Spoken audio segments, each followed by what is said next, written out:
Once a gal was dreamy, Dobie. Once a gal was creamy, Dobie.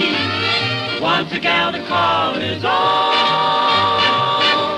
Is she blonde? Is she tall? Is she dark? Is she small? Is she any kind of dreamboat at all?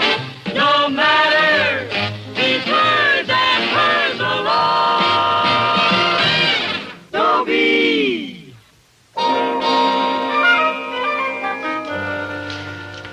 I've got a girl named Thalia Mininger and a father named Herbert Gillis. A money-mad girl and a money-mad father. She gets mad when I don't have any, and he gets mad when I ask for any. The only solution is to go to work. But that's no solution. Now I don't have anything against work, mind you. I just figure, why deprive somebody who really loves it?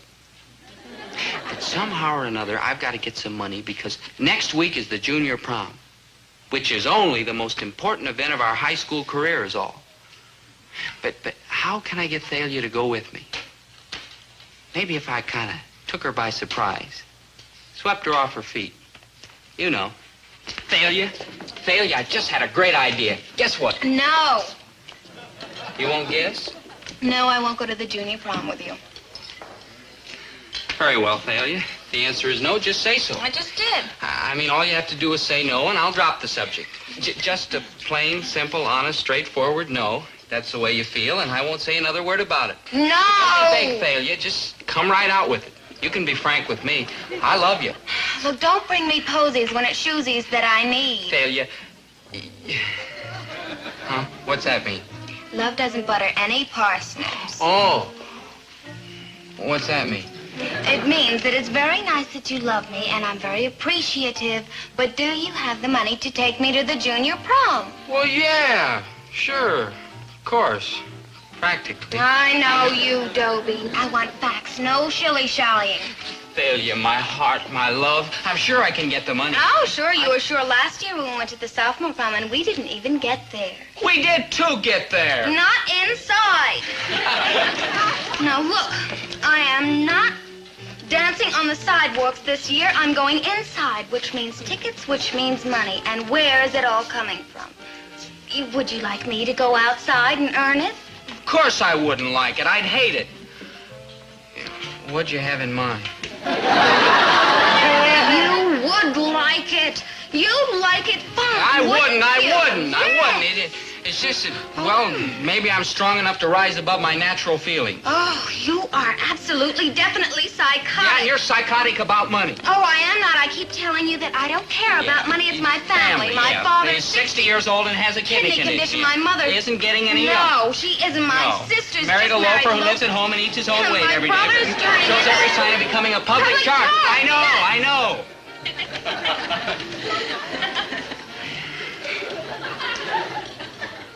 Tell me this. Have you already got a date for the junior prom? Well, no. Getting kind of late, isn't it? Is it? Where are you going to get a date this late?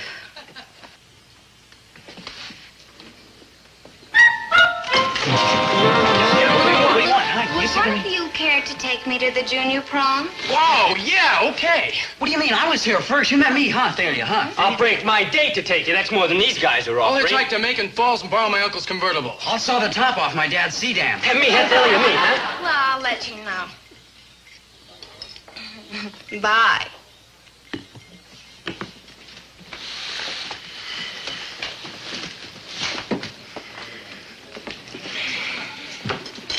All right, Thalia, okay. You proved your point. You can go to the prom with any fella you want. So why are you picking on me? I'll tell you why, Thalia Mininger. Because deep down in that greedy, grubby little heart of yours, you've got a soft spot for me. Oh, I guess so, but I'm trying to kick it. Yeah, and you're making it, too. All right. A 2-day option I'll give you. A 2-day whattion? I'll give you 2 days to get the money if you don't show it to me in that time, in cash. No box tops, no bottles for refunds, but cold, hard cash. I'll give you the day. Oh, boy, Thalia, thank you.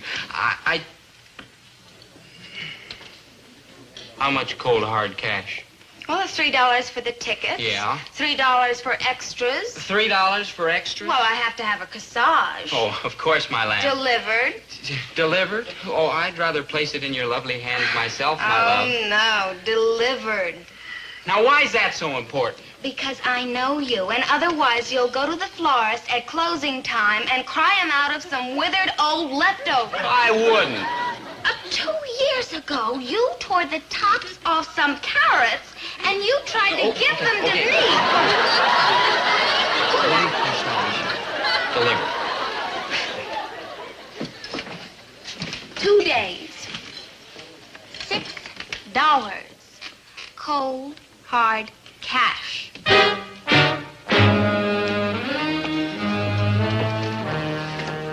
don't know how cold they'll be, but they're sure gonna be hard. A fine success high, and you shouldn't be here in the store working. You should be home working. Oh, anyway, Dobie should be doing this. Now, dear, he'll be here any minute now. He's probably getting a book at the library. Library, the only book he wants to get his hands on is my bank book. Dobie's not lazy. Why, I bet he's no different than you were at his age. Handsome, full of dreams. And today you're a success, in my eyes. What are you thinking about? You're low on frozen soups. Hey, that reminds me of an item I think would sell real good. Of course, Dobie will have to help me, see? Now, he just lays down here in the freezer. There's a great demand for frozen bum. Herbert Gillis, if you don't stop talking that way about your own... I'm sorry. Dobie's all right, I guess. It's just that I... Don't cry, please, Winnie. Well, maybe if you'd be nicer to him and not snap and bark and growl and snarl. I sound like a zoo. Teenagers need love and understanding. What about teenagers' fathers? Oh, that lecture that I went to. You couldn't go that night. Your feet hurt. Well, it was all about the father-son relationship. You see, a child is ambivalent. What does that mean? Lazy? Herbert. It means... Well, I don't know exactly. But the man said that it was very important, and it's up to the father to overcome it. Oh, Please, Herbert. You're right, Winnie. I have been thinking about the store too much. I've been kind of blind. I guess I've had leftover vegetables in my eyes. Honest, I'll try. Oh, thank you, dear. Do you feel a little numb? It's this freezer, and I got thin pants on. Hey, what do you say I get Jack Larson to come in and take over the store for a week, and you and I go away on a second honeymoon? How's about it, cuticle? Don't look at me like that. Like what? Like what? Like the beautiful tiger. Oh, Herbert! You're mine! You're mine!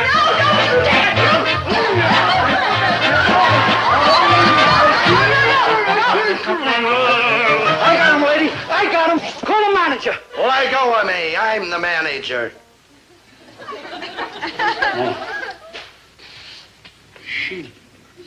You must be nuts making passes at the customer. He's my husband. Oh, I'm sorry. Go right ahead. Hey, where are you from? Universal Imports. I'm new on the route, so I ain't up on all the patients in the sanitarium. Funny. Oh, Polish imported hams. It's about time. They were due a month ago. They're scarce. A lot of the pigs ain't trying. Thanks, Casanova. His own wife.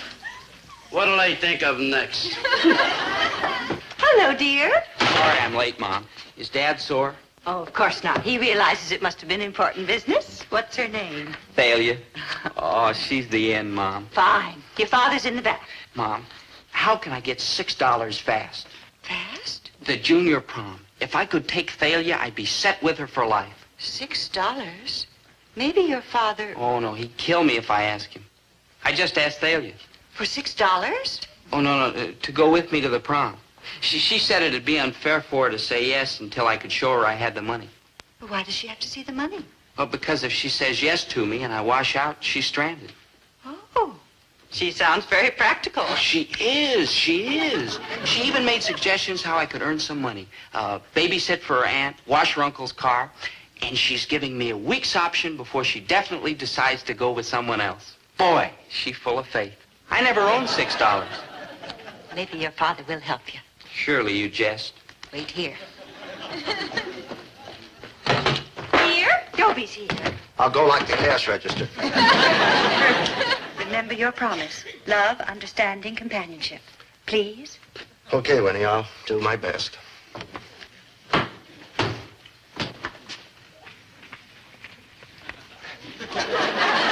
How are you, son? Well, I'm okay. No, I mean, how are you? You got any problems? Anything I can do? Well, I do have one problem. Money. Money? Money's no problem where there's love. How much do you need? $1? $1.25? No, sir. 6. 6? I love you too much to spoil you rotten, son. Would you work for it? Oh, sure, Dad, but I wouldn't feel right making my father pay. Why not? If I hire a strange boy, I have to pay him. You're hired. 75 cents an hour. A strange boy gets $1 an hour. Like I said, he's a strange boy. Just a joke. 75 is fine. $1 and that's final. Oh, geez, thanks, Dad. Really, now I won't have to babysit. If there's one thing I hate, it's to burp babies. Gosh, in 6 hours, Thalia's all mine. I'm proud of my 2 boys. You know me, Winnie. I growl a lot, but you know that old saying. An empty kettle makes the most noise. No, it's something about a bark and a bite. Okay, son, I got the shelf cleared for those hams. I got a good buy on them, and there's a big demand on them. There's $2 profit in every one. Oh, not bad.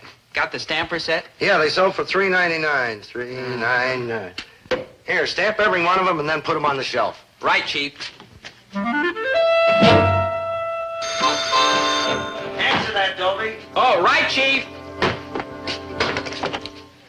Gillis's Market. Hello, Dobie. This is Thalia. Oh, hello, mon amour. I've been suffering ever since the ice cream parlor. Oh, something wrong with the soda? No, I mistreated you. I was cruel. Yes, you were, but it's an exquisite pain. How about the prom? Yeah? Now, I am prepared to make a definite commitment. I prefer not to dangle you. You may take me. Oh, Thalia, that's great, and I'll never dangle you. And don't worry, I'm all set on the loot. And Thalia, I love you. That's nice, Dobie. Can I see you tomorrow? Well, gee, I don't know. I was going out to my grandfather's house tomorrow. Well, I'll pick you up there. Where is it? Pick me up in what? My father's truck. It's not bad if you just like transportation. Okay. What's the address? It's out the freeway to Grebelville, 110 Winnipesaukee Avenue. Got it? I better write it down, dearest. Oh, hold on. What was it again? 110. Jeepers, what are you thinking of? I dare not say. This phone may be tapped. 110. Uh-huh.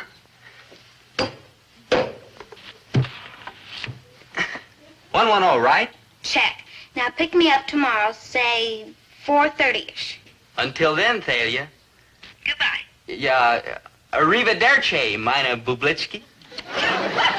Yeah.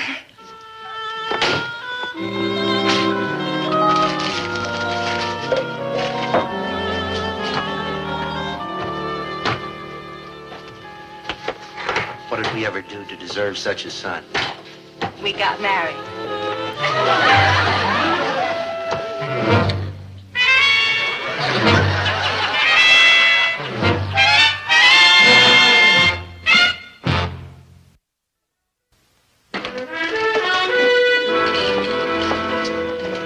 Are those imported hams?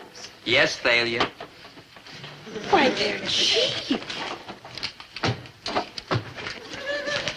After you deliver that, son, why don't you lie down? I won't talk you for taking a little break. Ah, gee. Oh, excuse me. How do, Dr. Kliger? Dr. Clicker, how's the psychoanalysis business? Traumatic. What? Huh?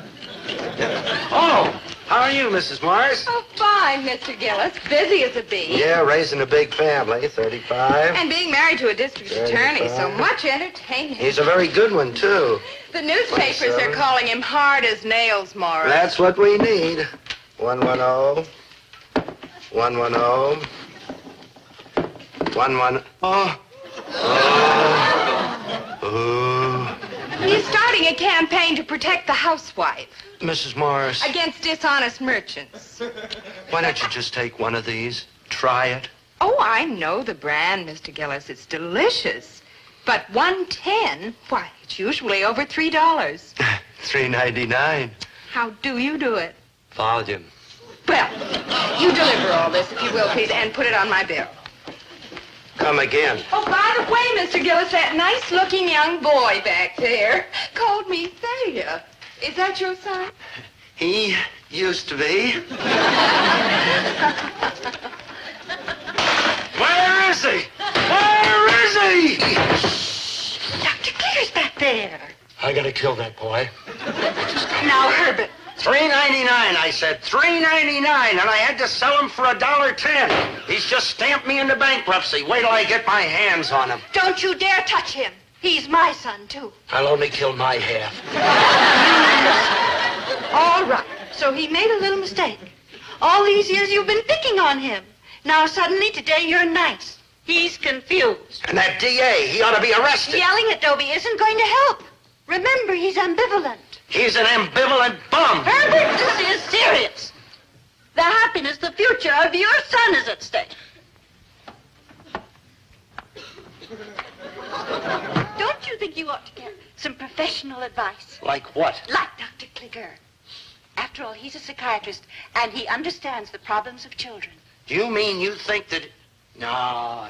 It's worth a try. The happiness of this whole family depends upon your understanding your own child. Make an appointment. Go to his office. His office? Those guys charge a fortune. Why go to his office when I can get it here for free? Anything I can do to help, Doctor? No, thanks. I'm doing fine, thank you. Nice day, isn't it? You've got us adjusted to it. Here, when he checked these things out. I guess that's kind of interesting work you do, huh, Doctor? Well, I enjoy it. Say, I heard of a case recently. A Lulu. Now, I don't know the people personally, you understand, but a 17-year-old boy. Uh-huh. He's driving his father nuts. Disturbing the father. In what way? Every way. What's the cure? Impossible to tell without a great many more facts. Many possibilities. The psyche is a mysterious, uncharted wilderness, full of drives, fears, frustrations. Personally, I think the kid hates his father, else why would he try to destroy him? Oh, he may think he hates his father. Resentment of his father's more important place in the adult world. Jealousy of the father-mother relationship. Not unusual. So, what's the cure? Well, who knows? Occasionally, if a child voices hatred, actually admits it without shame, it often helps, removes guilt from the boy. Do you mean to say if I get Dobie to admit... that is, if this father gets this kid to admit that he hates him, that'll solve everything? Quite possibly. At least it's worth a try. But how are you going to get a kid to admit he hates his father, especially when the kid's a coward? That is the goal of psychotherapy. Keeping the boy on the couch until he admits it. Thanks, Doc. That'll be $20.75, Doctor. Here's the 75 cents. That makes us even. Huh? My fee for professional consultation is $20. Professional concert? We were just gabbing. That's my business, gabbing. You sell groceries, I sell 30 years of research. Goodbye. You and your ideas.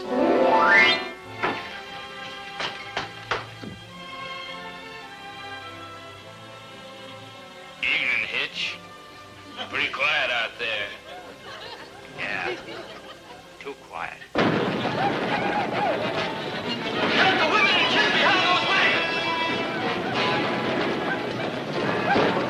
Hiya, pal. Oh, hi, Dad.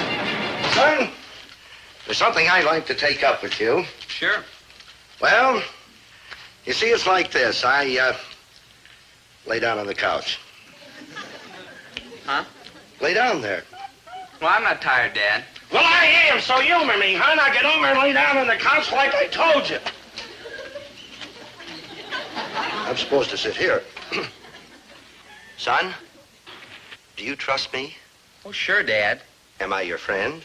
And how? Well, if I am your friend, you want to make me happy, right? Believe me, Dad, I'd do anything to make you happy. What would you like me to do? Tell me you hate me. Huh? Just say that you hate me. But I don't hate you. I love you. No, you don't. You hate me. Now say it. It's not true. I love you. Look, son, I'm just trying to help you. Now, you know you hate me. Admit it. But I don't. Dad? Tell you what. You Dad, say that you hate me, and I'll give you the $6 to take that girl to the prom. You will? There it is, right here. Cash on the barrelhead. Now, do you hate me? No, I can't do it, Dad. Oh, what kind of a kid are you anyway? Can't you do one little thing for your own father? I can't help it, Dad. I love you. Ingrate. Let me up, will you? No. Now, you just think you love me because I'm a great guy. You're confused. Now, you say that you hate me, or we're through. Finished. Okay, Dad, I hate you. Honest? You swear? I hate you. I swear. Now you're talking. Now can I go? Oh, sure, son. And thanks, son. He hates me. He hates me. He hates me? He hates me.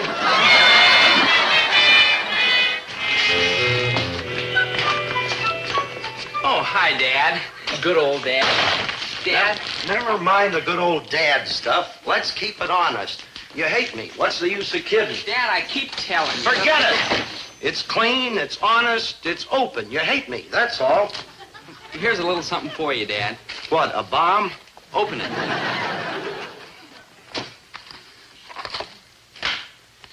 What's this for? It's not Father's Day. It ain't my birthday. I just happened to see it downtown, and I thought it'd look nice with your blue suit. All right, the truth. What did you do? Wreck the car, flunk out of school, what? Nothing, Dad. I just felt like buying you a tie. Where'd you get the money? Out of the cash register, huh? How much did you take? 10, 20, 50? Out with it. Oh, what's the use? Oh, I'm wise to your tricks, mister. You gotta get up pretty early in the morning to put one over on Herbert T. Gillis. Mr. Gillis, Oh, hello, Thalia.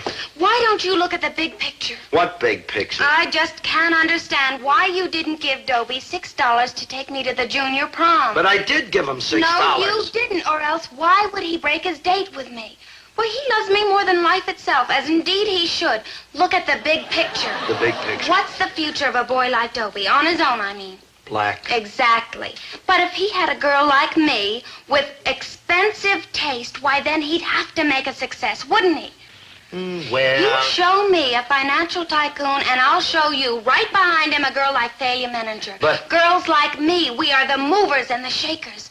Why, we take men and we open up their vistas. We broaden their horizons. Now, miss... We just do everything. We make things happen.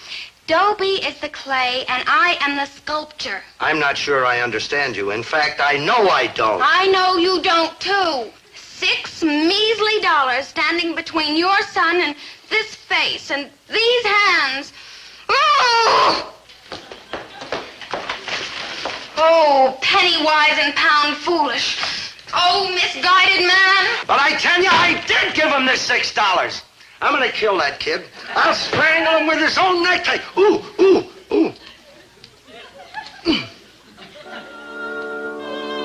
Winnie! Winnie! He loves me! Dobie loves me!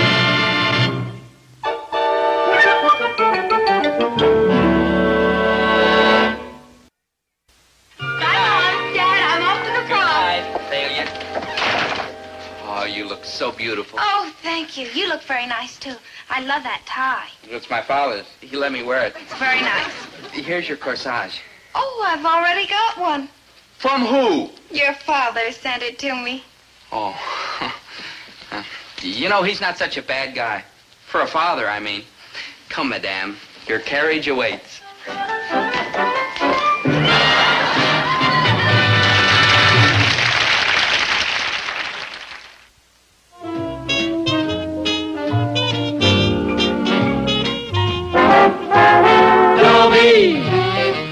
Once a gal was dreamy, Dobie. Once a gal was creamy, Dobie. Once a gal to call his own. Is she blonde? Is she tall? Is she dark? Is she small? Is she any kind of dreamboat at all? No matter, he's hers and hers alone. 'Cause Dobie has to have a girl to call his own.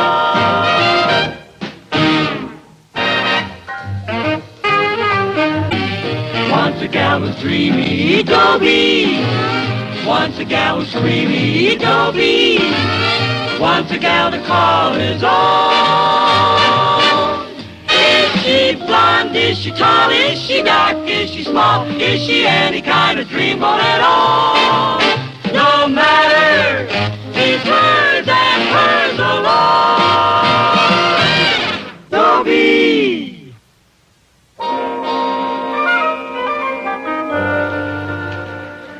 I'm Mr. Gillis's son, Dobie, and I want to go on record as saying Mr. Gillis is a nice man, as fathers go. The thing is, fathers can be very unreasonable. For instance, I'd like to take Thalia Menninger out for moonlight rides. He says I'm too young to have a car. I say, if you're old enough to park, you're old enough to have a car. Fathers. Where do they pick up these ideas? Must be the other parents they run around with. And this latest thing he's come up with. Here I'm trying to impress Thalia Menninger, and he wants us to take in a boarder. A boarder! I tried to reason with him. I said, Dad, what about our social position? Social position? Well, it could be that the Grocers Junior League will ask me to turn in my apron, but we'll just have to chin up and muddle through. Now, Herbert. When I was growing up, we had a boarder, and it didn't affect our social position. Yeah, but you're talking about the olden days. Yes, I'm talking about the olden days when thrift was considered respectable and earning an honest dollar was in style, and when sons worked in their father's grocery stores after school. Herbert, you promised. Oh, I'm sorry. Did I say work? Forgive me. It just slipped out. Listen, you've got a brother, Davy, remember? And he's away at college, and his room is empty, and there's a bed in it. And it just doesn't make sense to me not to rent it and get that little extra income. Dobie, I think your father's right. Oh, but if Thalia ever Well, found it out... shouldn't come as a shock to Thalia that we're not rich. Or have you convinced her that I just got bored with my polo ponies and am running the store as a hobby? The for rent sign is up, and it stays up. Up? Up where? Right there in the front window. In the window where everybody can see it? Just keep it up, boy, and there'll be 2 rooms for rent.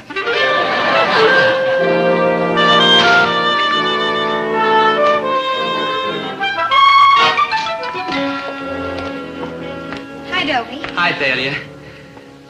Yeah, just thought I'd rest. A little tired. Oh, did you rent the room yet? Huh? Did you rent the room?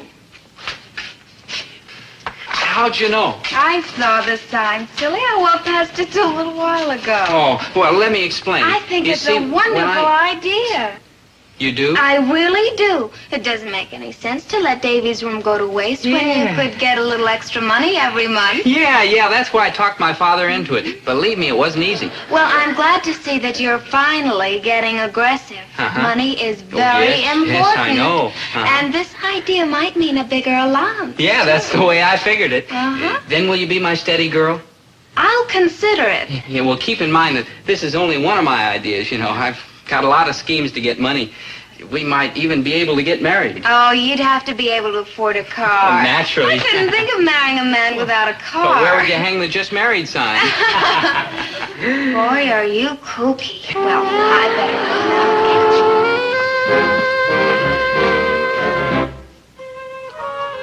Yeah, excuse me, are you interested in the room? See. Oh, well, come on, I'll show it to you. It's in our home upstairs. This is my father's store. Oh, well, the location will be perfect. I will be going to Central High School. Oh, I go to Central. My name's Dobie Gillis. Charmed. I'm Carlos Romero. Come on.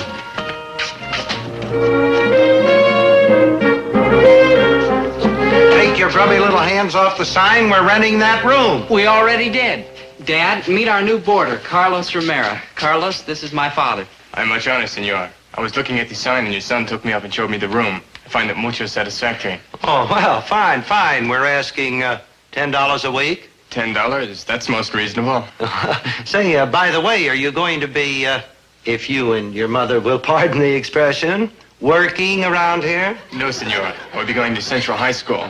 Your son tells me he studies there, too. Well, he goes there. Oh, Mother, I'd like you to meet our new boarder, Carlos Romero. Carlos, this is my mother. I much pleasure, senora. How do you do?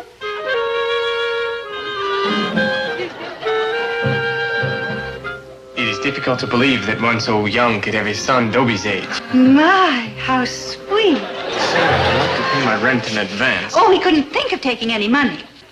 You know, Carlos is from Buenos Aires, and his father's a general. A general? Generalissimo Sebastian Romero. Yeah, that's it. Yeah, he's here as a military observer for those maneuvers they're having out at the Army base. Well, it's an honor to have you staying with us. The honor is mine. I was planning to stay at a hotel, but then I thought my first visit to this country, what better way to learn about America than to live with an American family? And he picked us. We were the ones with the for rent sign. If it is all right, may I get my bags and move in this afternoon to him? Of course. Yeah, I'll help you. And we can drop by the malt shop and meet some of the gang. Thank you, I would like to.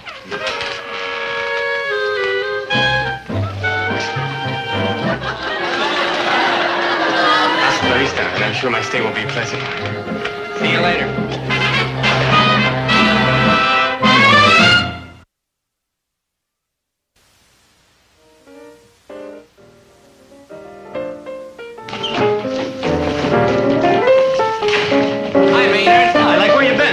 I'd like you to meet Carlos Romero. Crazy, man. Flip 5. Carlos is going to room at our house. Oh, solid, Daddy-o. And he cut the shacks with Dobie's like way up there'sville. This is his first visit to America. Groovy. What country you from? Argentina. What country are you from?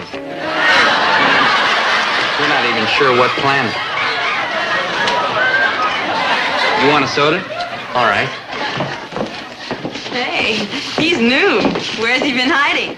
Boy, if he's on the menu, that's for me. Hi, Dobie. Oh, hi, Thalia. I'd like you to meet our new boarder, Carlos Romero. This is Thalia Mininger, Pamela Knight, Mary Ann Hathaway. Hi. Charmed. Delighted. Pleasure. Hey, dig this cat. He thinks they like popsicles. The kissing of a lovely senorita's hand is the custom where I come from, Buenos Aires. Buenos Aires? Why, our class just did a report on Argentina.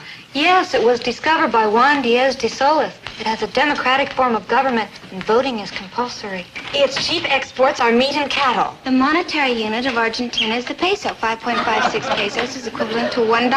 I hear it's a beautiful country. See, a most beautiful country. The green valleys, the picturesque mountain trails of the Misiones Range. The Misiones Range is also noted for its vast deposits of silver and gold. Buenos Aires is unsurpassed in its architectural beauty. It is true. The historic cathedrals, the classic elegance of the Quilon Theater, the majestic Plaza del Congreso. Oh, not to mention the breathtaking beauty of Argentina's first national bank. Have you ever visited the bank? See, many times. My father, the Generalissimo, is one of its directors. A bank director? General? Oh, how nice. Carlos, we'd better go get your luggage. About a little bit. We have not even had our soda. I don't think it's a good idea carrying bags on a full stomach. Adios, senor. This has been mucho charming. A substitution. Maynard now kissing for Carlos.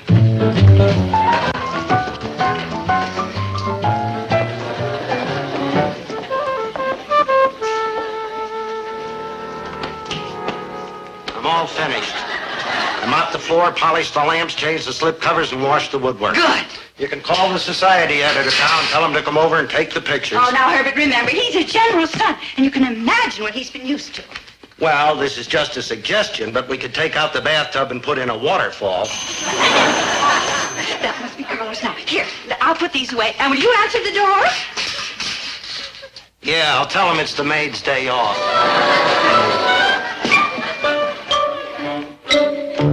Simpson Rug Company. You made a mistake. We didn't order any grub. Look, will you sign here, please? I ordered it. It's for Carlos' room. Thank you, lady. It's a fine thing. You get me to mop the floor and then buy a rug to hide it. How much did it cost? $48. It goes back. You know perfectly well that we've been talking about buying a rug for Davy's room. But Davy's away at college. Yes, but his room is still here. Oh, that must be them. $48. Hello, Dobie. Hi, Mom. And Carlos, welcome to your new home. Gracias. I'll help you put your things away. That is most kind of you. Hi, Carlos. Herbert, will you get that, please? $48. Green and Blackstones. Wait! You got the wrong address. Herbert Gillis? We moved. Those must be the new drapes. New drapes. Listen, Winnie, you can't. Now listen,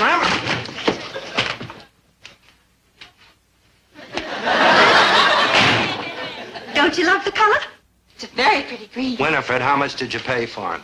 I got them on sale. How much? I charged him How much, Winnie? $18 Oh. a month. What? $18 a month for only 6 months. You won't even feel it. I'm numb already. Herbert, there's no reason to carry on like you say. With this new boarder, we have extra income every week. I'm beginning to think I can't afford this extra income. They're going right back to bolt that door. Hello, Hi, how are you? Hello, Mr. Gillis. Anything wrong? You look kind of green. I'm trying to blend in with the new drapes. Well, I hope you're better soon. Thank you. Oh, I certainly envy you, Mrs. Gillis, having Carlos living here. He is charming, isn't Oh, so polite, so gallant. he? You never knew Rudolph Valentino, did you, dear? No. Rudolph and Carlos, they're the same type. Why aren't American men like that? Oh! Dobie? Dad's here to see you. Oh, hi, Thalia. Hi, Dobie. Buenos dias, Carlos. A pleasure seeing you again, Thalia. Yeah, sure, a big surprise having you drop in on me like this, Thalia. It's always nice to see you. Uh-huh. Dobie. Oh, there was something I wanted to ask excuse me. you. Oh? Oh, Carlos. Oh, what have you got there? Oh, some pictures I was showing Dobie there Yeah, of my what father. was it you wanted to ask me, Thalia? Oh, I'd love to see them there. Thalia, course. what was it you wanted to ask me? My, is he handsome.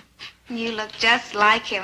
Same features, a chin, a nose, and eyes. I have my father's eyes, and he has 20/20 vision. Here's one of my father in his uniform. Oh, look at all those medals. Are they real gold? See. Would you like to see a picture of my father in his uniform? He's a moose. Oh, I sure would like to meet the Generalissimo. Thalia? Oh, hi, Dobie. Hi. What was it you wanted to ask me? What?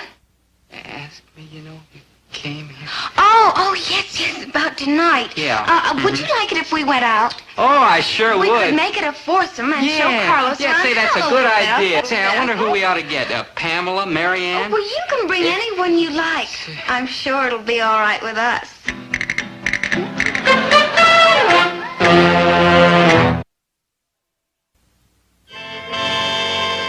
You shouldn't take this like sitting down, Doe. Don't worry, I won't. Then get yourself a chick for a foursome, and you need to keep your eye on him. You think I'd bring another girl when he's got my girl? There's such a thing as my pride. Besides, I called 5 girls, and they all said they were busy. Bet they wouldn't be busy if you were that Carlos character. Yeah, they sure flip for him. It's that smooching bit. I guess if you want a girl eating out of your hand, you gotta, like, nibble on hers, you know? Latin American Casanova. Hey, maybe when he comes back to take a siesta, we can, like, work him over and ugly him up. Man, we gotta think of some way to break this thing up with Thalia. Now think and try to concentrate. Yeah, concentrate. There must be some way to cross up this Carlos. He's gotta have some weakness. Yeah, well, I know one weakness. He ain't hip to the King's English. Asking me what country I come from. Yeah, it's his first time in America.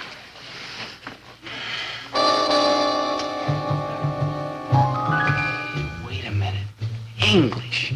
He doesn't know the language too well, and tonight he'll be going out on his first date with an American girl.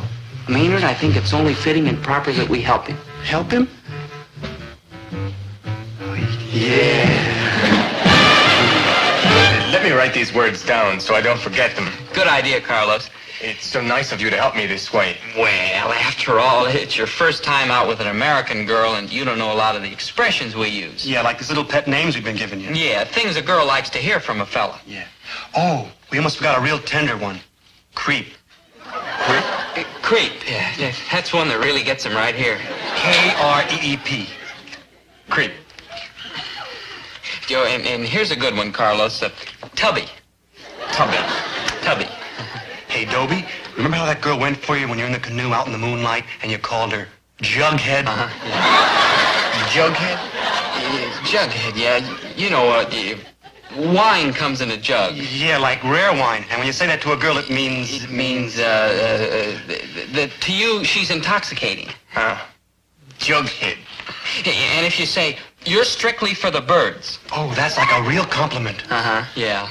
Strictly for the birds. Well, yeah, you know, birds, love birds, like billing and cooing. I'd better get ready now. Yo, wait, and this is very important, Carlos. A fella never offers to pay a check for a girl. She has to pay her own share.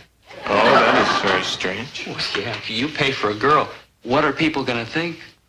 Carlos, you know. Isn't cricket. Oh. Well, I have to meet Day at the mall shop. But with all this help you have given me, like you say, I should flip her.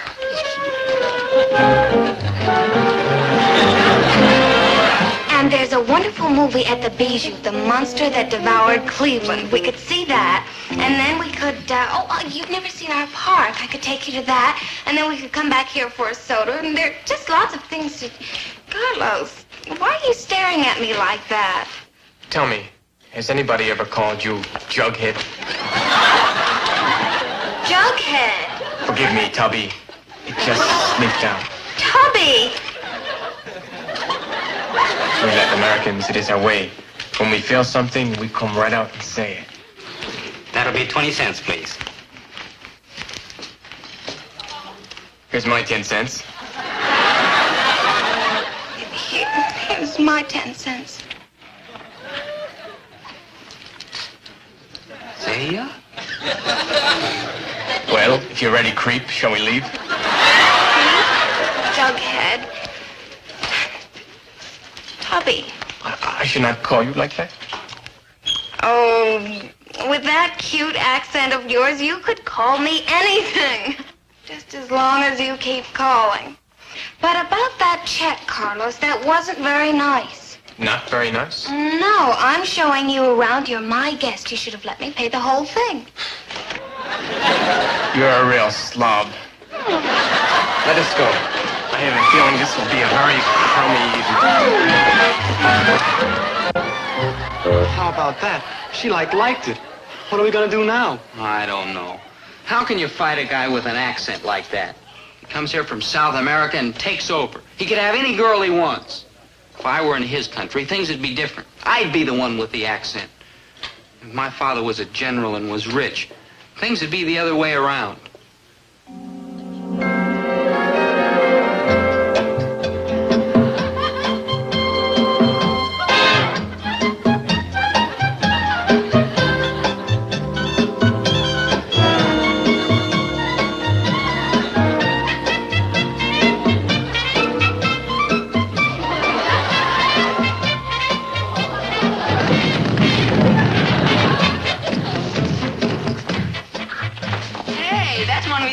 He's new around here. See, he looks like Americano muchacho. Oh, what a muchacho. Cha-cha-cha.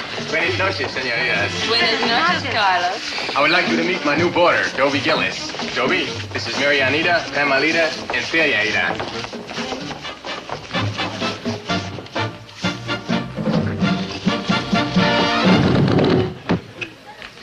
Oh, gracias.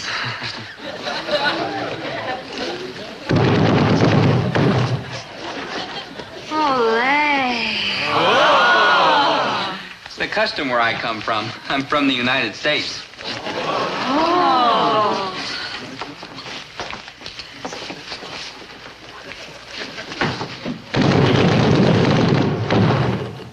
Olé! Yankee, don't go home. Don't worry, I won't. Oh, that kiss. It is like a kiss of fire. It sets my heart aflame. Dig that loco Americano. She's like a walking hot tamale. Oh, kiss me again. Well, you'll have to make an appointment. Let's see now. I can see you for a kiss a week from now. Yeah, be here at 3 o'clock, all puckered up. Oh, you have the cutest accent. He does not say kiss. He say kiss. Oh, say it again. Kiss. I don't mind if I do. Dig this hot tamale. Now he's on the flip side. Oh, my father. Hello, General Father. Your father is Generalissimo? Oh, so handsome. Harum. Oh, you look just like him. You have his nose, his chin, his eyes. And when he kicks off, I'll have his money. Oh, you've got such a cute accent. You do not say money. You say money. Say it again. Money. Oh. I'm glad you're back, Dobe. Been like out of this world. Yeah, Maynard, I've been out of this world. Oh. Did you see anybody I know?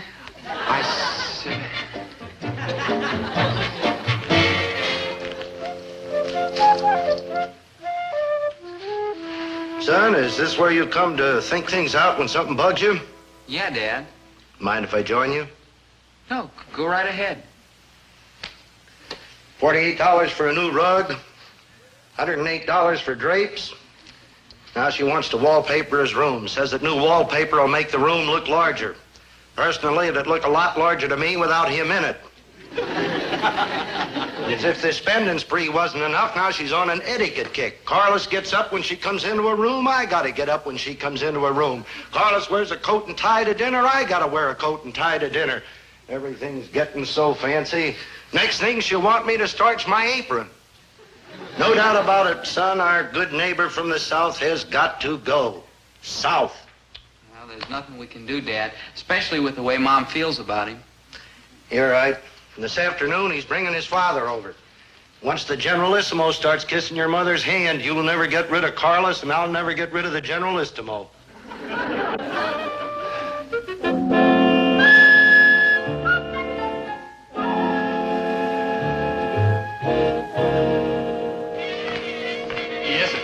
Al Gillis store. Ah, qué bonito. Y ahora le enseño mi cuarto arriba y usted puede conocer a Mrs. Gillis. Sí.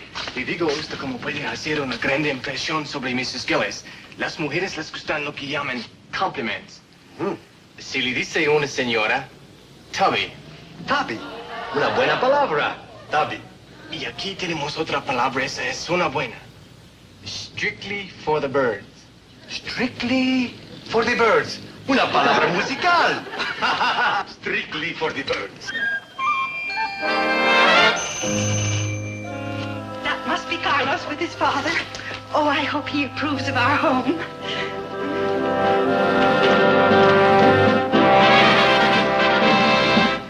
Father, may I present Mrs. Gillis? I am very honored, Generalissimo. And this is Dobie Gillis. How do you do?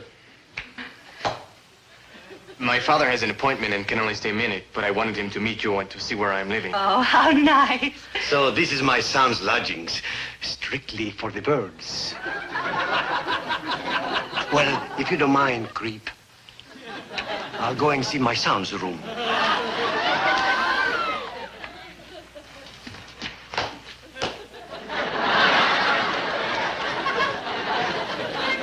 Did you hear what he called me? Yeah, Mommy. Called you a creep. Creep.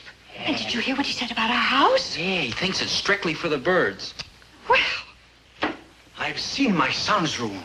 Crummy. The whole house is crummy. And you are very crummy. Well, I must be going. Adios, jerk. Adios. Goodbye, blubber.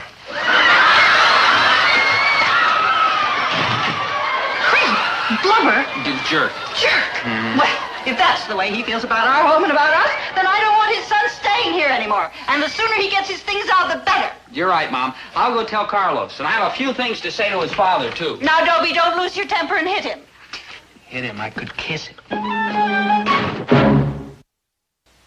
Yeah, and you should have seen Mom's face when he called her blubber. What did you tell Carlos and his father? Well, I just told him Davy was coming back from college and we needed the room. Yes, sir, I've really been using my head lately. And I think I deserve some kind of reward. Dad, I'd like to tell Thalia that you raised my allowance. Well, you can tell Thalia that, son. Aw, gee, thanks, Dad. What do I care if you lie to her?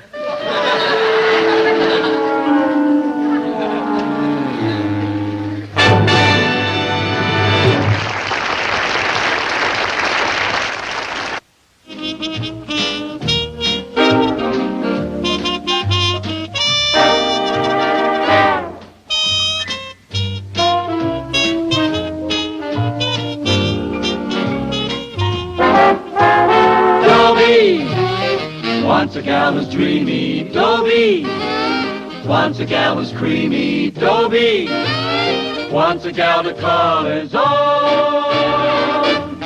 Is she blonde? Is she tall? Is she dark? Is she small? Is she any kind of dream or at all?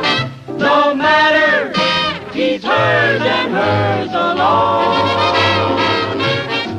'Cause Dobie has to have a girl to call his own. Once a gal was dreamy, Dobie. Once a gal was creamy, Dobie. Once a gal to call his own. Is she blonde? Is she tall? Is she dark? Is she small? Is she any kind of dreamboat at all? No matter, he's hers and hers alone. Dobie. Boy, I don't get it. There's one word that can make me the happiest. Thalia, which stands for Thalia Mininger, the most beautiful, desirable, lovely, intelligent girl in the whole world. Just one word, Thalia. And the sun shines and the birds sing, and I feel like laughing at just nothing at all. Thalia. You see? As I was saying, I don't get it. Because there's also one word that can make me the unhappiest. The same word. Thalia. The most hard-hearted, greedy, grasping, selfish, conniving girl in the world. I hear that word, Thalia, and if I weren't a man, I'd weep. But I am a man. I can't weep. All I can do is go home, throw myself in the bed, and beat the pillow until my fists are red. I love Thalia because she makes me so happy. I hate Thalia because she makes me so miserable. I'm the most happy, miserable man you ever saw. Thalia, you don't mind if I put one of my posters here, do you? Oh, you might as well. You've got them up every place else. Yes, 500 of them. The money means nothing, you know. The trouble with you, Milton, is that you have no confidence. Thalia, I hate false modesty. How can I lose the election? I'm handsome, cultured, debonair, attractive, manly.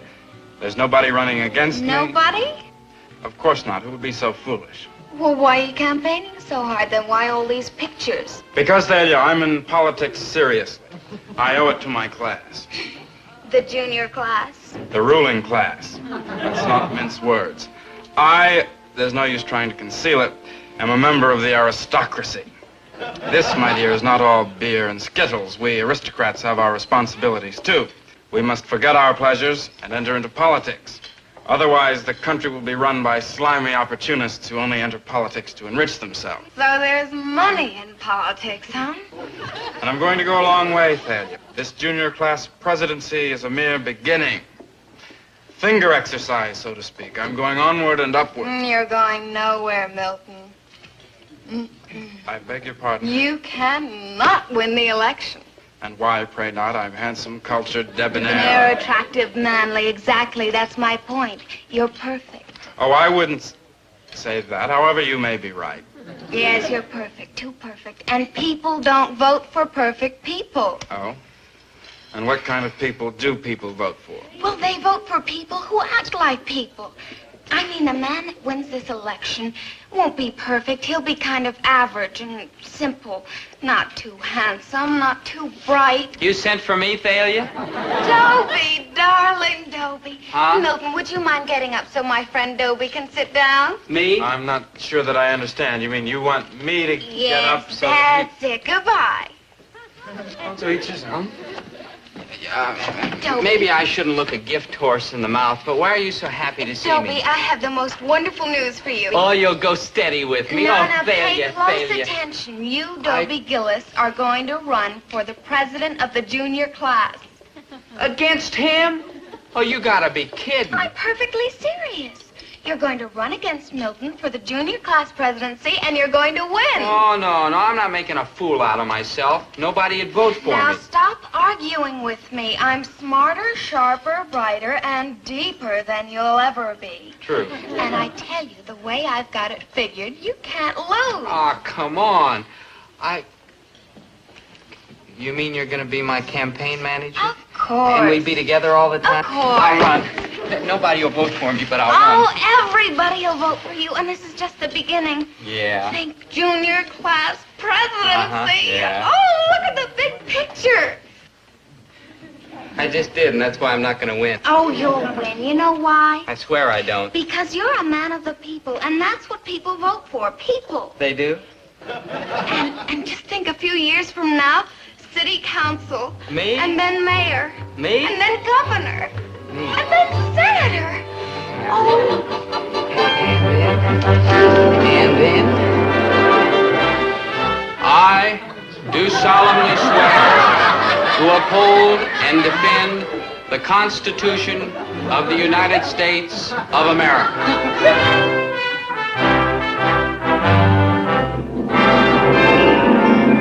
So help me, Dobie, come on. We've got to go to work. Oh, yes, my manager.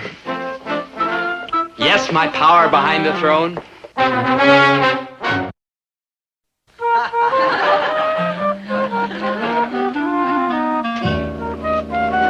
Hey, Dobe, do you like the sign, huh? I did it myself. Do you like it, Dobe? Do you like it? Oh, you've been a splendid campaign worker, Maynard. Splendid. Yeah, I did the sign nice, huh? Yeah, I appreciate that. And in years to come, I won't forget people who helped me when I was beginning my long climb to the top. Do you like the sign, Dobe? I did it. I like the sign, Maynard, and I'll never forget it. Never.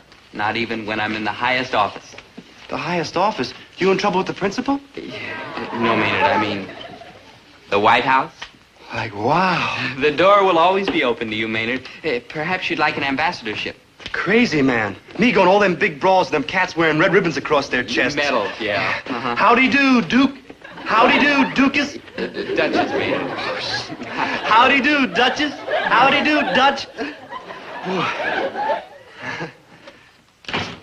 Good morning, Clap. Jumping, galloping Poles. Far be it from me to interfere with the processes of democracy, but will whoever perpetrated that banner... I did it, Mr. Pomfret. Yeah, I made it all by myself. Well, then take it off all by yourself.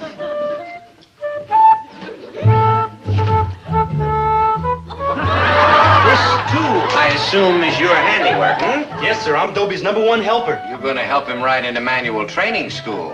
And yourself, too, if you don't stop electioneering in this class. And now, my young unemployables, if we may turn from politics to literature, please open your books to page 281. My father wanted me to study air conditioning.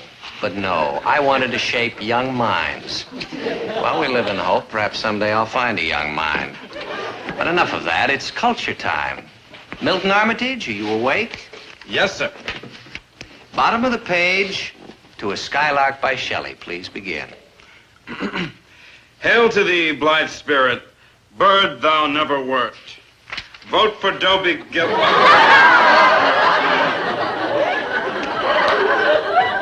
Any ambassadorship you want, Maynard. England, France, you name it. Some more of your strategy? Oh, it was nothing. I could send you to the principal. No, he already got his. Maynard, I'm moved and touched by your ingenuity. In fact, I'm a little ill. Now, there will be no more campaigning for Dobie Gillis the rest of this hour. None. You understand? Yes, sir. Now, Herbert, don't carry on so. You know how much this election means to Dobie. care. I don't like being called fellow citizen at the breakfast table, and if I don't like it once, I don't like it 6 times. Ah, fellow citizen. Listen, you little ward healer. Mom. The romance of democracy, stories of our great presidents. Well, dear, you are taking this election seriously, aren't you? Well, after all, Mom, us presidents should know about each other. Well, aren't you a little confused, dear? You're running for president of the junior class, not of the United States. Oh, sure, Mom. I know that's a long way off. 6 or 7 years, maybe. Oh, at least. Yeah, I mean, first I've got to be councilman, governor, mayor, and all like that, you know. And then I take it president? And I want you to know that I'm not forgetting the humble people who gave me my start. I mean, if you want to be ambassador to somewhere, anywhere at all, just say the word. Except England. I promised that to Maynard. Let me understand this. You are going to be president of the United States, and Maynard is going to be your ambassador to England? Yes. Who's your Secretary of State, Fabian? You've got a sense of humor, Dad. I like that.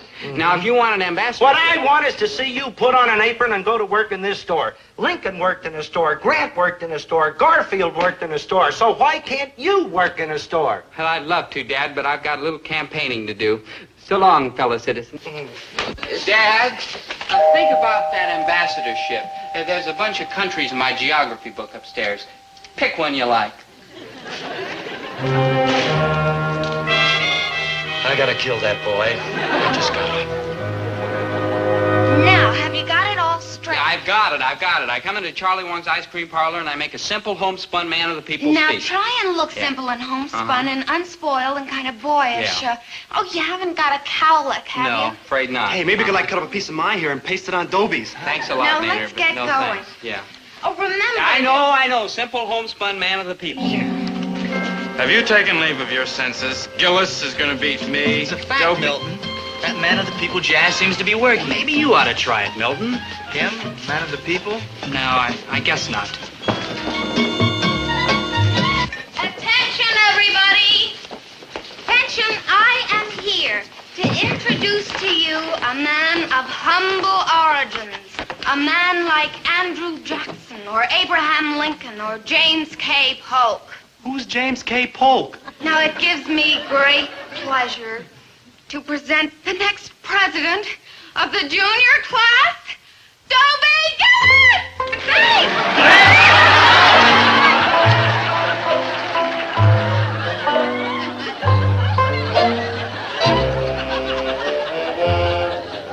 Fellow citizens, shucks, I just don't know what to say. I mean, all you swell folks clapping hands for little old homespun me.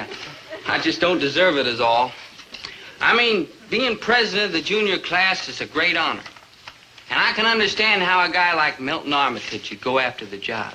I mean, he's so smooth, poised, polished, and rich. And I wouldn't blame anybody if they voted for him instead of poor little old homespun me. I'm just folks, just like you all, just plain simple folks. Whereas Milton's high and mighty and a true aristocrat. I mean, he has tea every afternoon with watercress sandwiches. Well, I never had tea in my whole life. Oh, I've had cocoa a couple of times, but never tea. And as for watercress sandwiches, well, give me good old peanut butter every time. Yay! See, you can see I'm just a simple, homespun man of the people type. And I wouldn't blame anybody if they voted for Milton. But I tell you this. If you honor me with your confidence, I'll work day and night to make myself worthy. I'm just folks, and I'm not too bright. But I'm honest, and I'm diligent, and I'm one of you all. And I'll be thinking all the time of the good, simple, humble Americans who lifted me to this high office. Thank you. Andy, what are you doing? I'm voting for Dobie Gillis, that's what I'm doing. Let's face it, Milton, you're dead. Am I? I will agree, dear boy, that the prospects are dismal, but whenever I need help, I know just where to get it.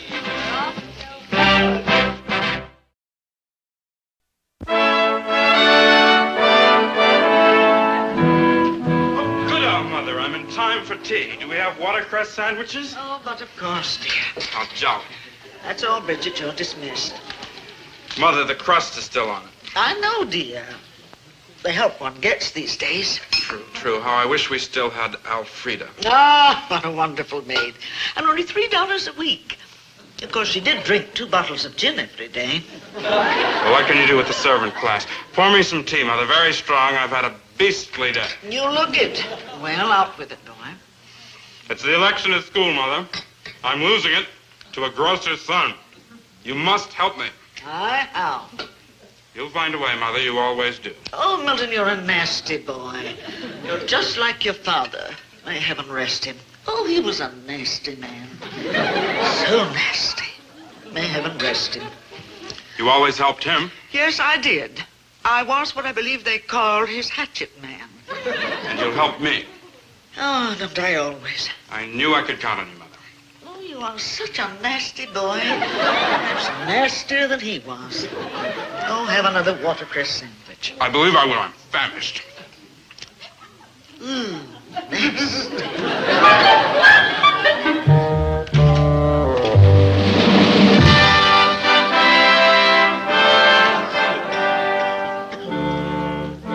Can I help you, lady? Oh, indeed you can.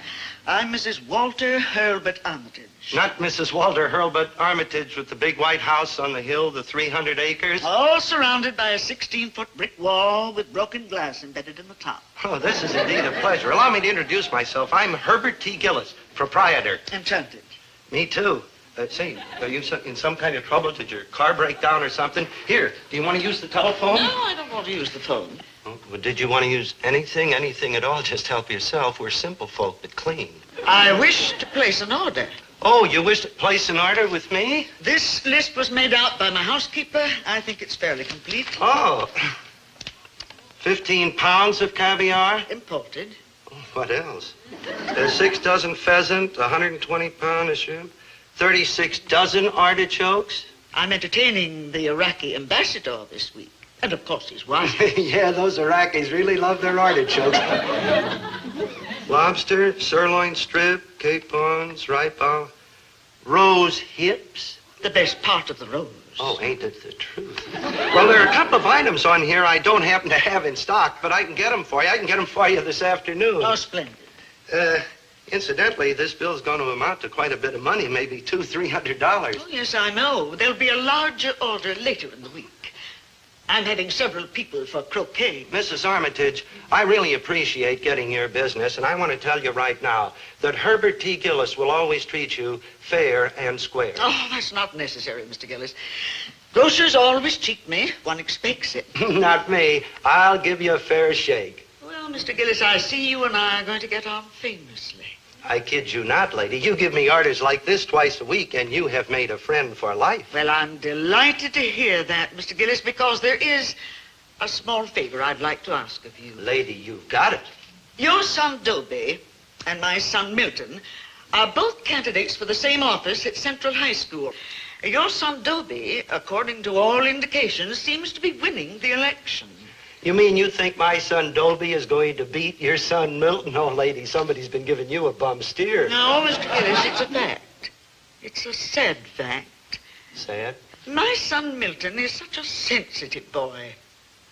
Nasty, but sensitive. He's going to be absolutely crushed if he loses this election. Now, on the other hand, your son Dobie, coming from sturdy peasant stock, accustomed to hardship and disappointments, I feel could survive a defeat without any permanent damage. I think I'm beginning to get the picture. Yes, Mr. Gillis. You persuade your son to withdraw from the election, and I'll give you all my grocery business. Now, that isn't quite fair, Mrs. Armitage. After all, Dobie's worked very hard. Orders like this, Mr. Gillis, twice a week. But sometimes oftener. Well, I don't know. I don't like doing this, Mr. Gillis. Especially for Milton. He's such a nasty boy. We can't pick our children, can we? No, we sure can't. But look at it this way. Dobie's young. There's always next year. And with the profit, the very handsome profit you'd be making each week from me, perhaps you could buy the boy some little thing to console him. Well, looking at it that way... Thank you, Mr. Gillis. I knew you'd understand. Yeah. I understand, but How am I going to make Dobie understand? Dobie, my boy, sit down there a minute. I'd like to talk to you. Dobie, I was 17 once, and I realize now that many things that seem very important when you're 17, in a few years, they're completely forgotten. Oh, that's awful. My boy, yeah, that's better. My boy, when I was 17, ooh, that's worse. Son, oh, that's, yeah, the manly approach. Stand up, Dobie, stand up. That's it. Son! Say, it's a great day for the great day, isn't it, Dad? Dobie! Well, what you want? I'm in a hurry this morning. Thalia wants me to stand in front of the voting booth. She says I should keep campaigning. My boy? Yes, Dad? Son? Maker of presidents? Now, don't talk like that. I got something to say to you, and you're not making it any easier. Aw, Dad, I know how you must feel. Listen, you don't have to congratulate me right now anyway. Wait till the election's over and I get home this evening. Then you'll have all day to work on your speech. Son. Just say something simple to me. Son. Simple. But remember, someday it's likely to be printed in a book like this. Son. Maybe I could have Thalia write something appropriate for you to say. Yeah. Shut up! Shut up? Me? Yes, you. You're beginning to act just like a politician. You can't stop talking. Well, I think good on my feet. It's like a knack. Milton Armitage's mother was in here just now, and she gave me a big order, an enormous order. Now, she does not want Milton to lose the election. So she'll give me an enormous order every week, maybe twice a week, if you will withdraw from this election. Withdraw?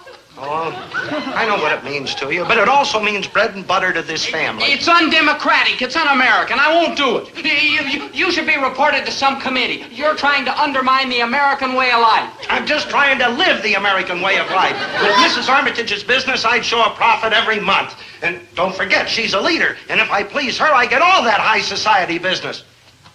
Wouldn't you like to see me in a supermarket?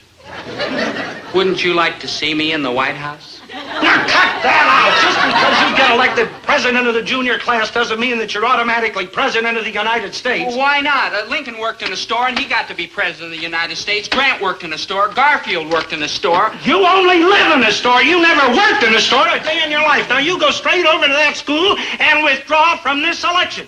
Or else. And furthermore... No, sir. My hat's in the ring, and there it stays. I'll put your head in a... I gotta assassinate that boy. Your whole political career, doesn't your father realize how important this is? How can he? He doesn't know what's going on in the world. He and Mom, they never go outside the grocery. Oh, how can they be so dull? Well, it's not altogether their fault, I guess. I mean, when you're old like that, you don't feel like going out. Yeah, like my mom and dad. Yeah, mine too. Their lives are practically over, and it's kind of a shame.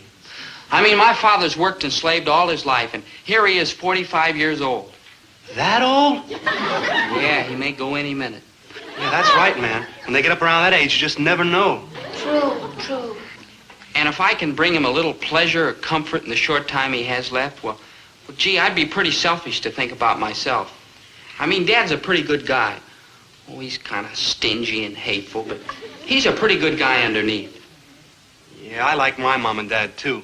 They're square, but there's no real harm in them. Yeah, I know what you mean. My parents do their best for me, such as it is. Kids, I don't know quite how to tell you this. It's all right, Dobie. We understand. Sure, good buddy. In fact, I think I'll go home and do something nice for my father, while there's still time. I appreciate how hard you two have worked for me. Honest, I do, but I gotta withdraw from the election. I owe it to my poor old father. Dobie, you've got a good heart. You're like a real human being. Thanks, kids. Come on, let's go tell Mr. Pomfret I'm quitting. Ah, Dobie, I've been looking for you. I got your note offering me an ambassadorship. Please don't think I don't appreciate it, but if I ever should leave teaching, which seems daily more likely, I'm going into air conditioning. It's just as well, Mr. Pomfret, because I have to withdraw my offer now. You see, I'm... President, everybody get up and vote for the hell for Dobie Gillis. I mean, all the people. A vote for Dobie is all kind of people in the room. You were saying? Huh? You wanted to tell me something. Yeah, Big Daddy. Vote for Dobie Gillis. Yeah. Vote for Dobie Gillis. That's right, vote for Dobie.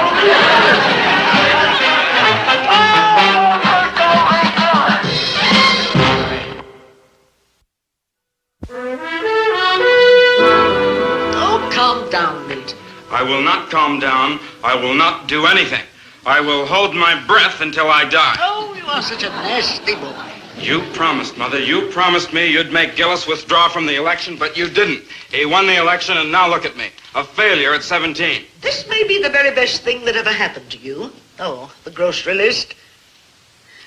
Bridget, I want you to call Gillis Grocery Store and place this order. And from now on, place all our groceries with Gillis.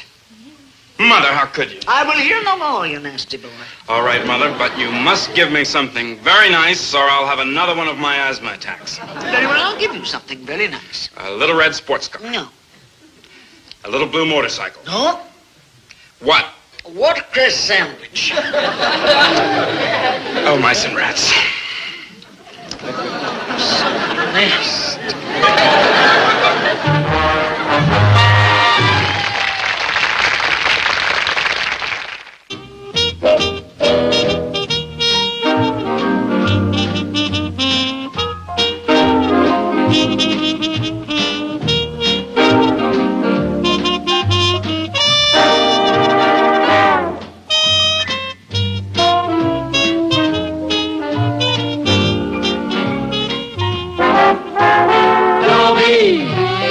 Once a gal was dreamy, Dobie. Once a gal was creamy, Dobie. Once a gal to call his own. Is she blonde? Is she tall? Is she dark? Is she small? Is she any kind of dream one at all? No matter, he's hers and hers alone.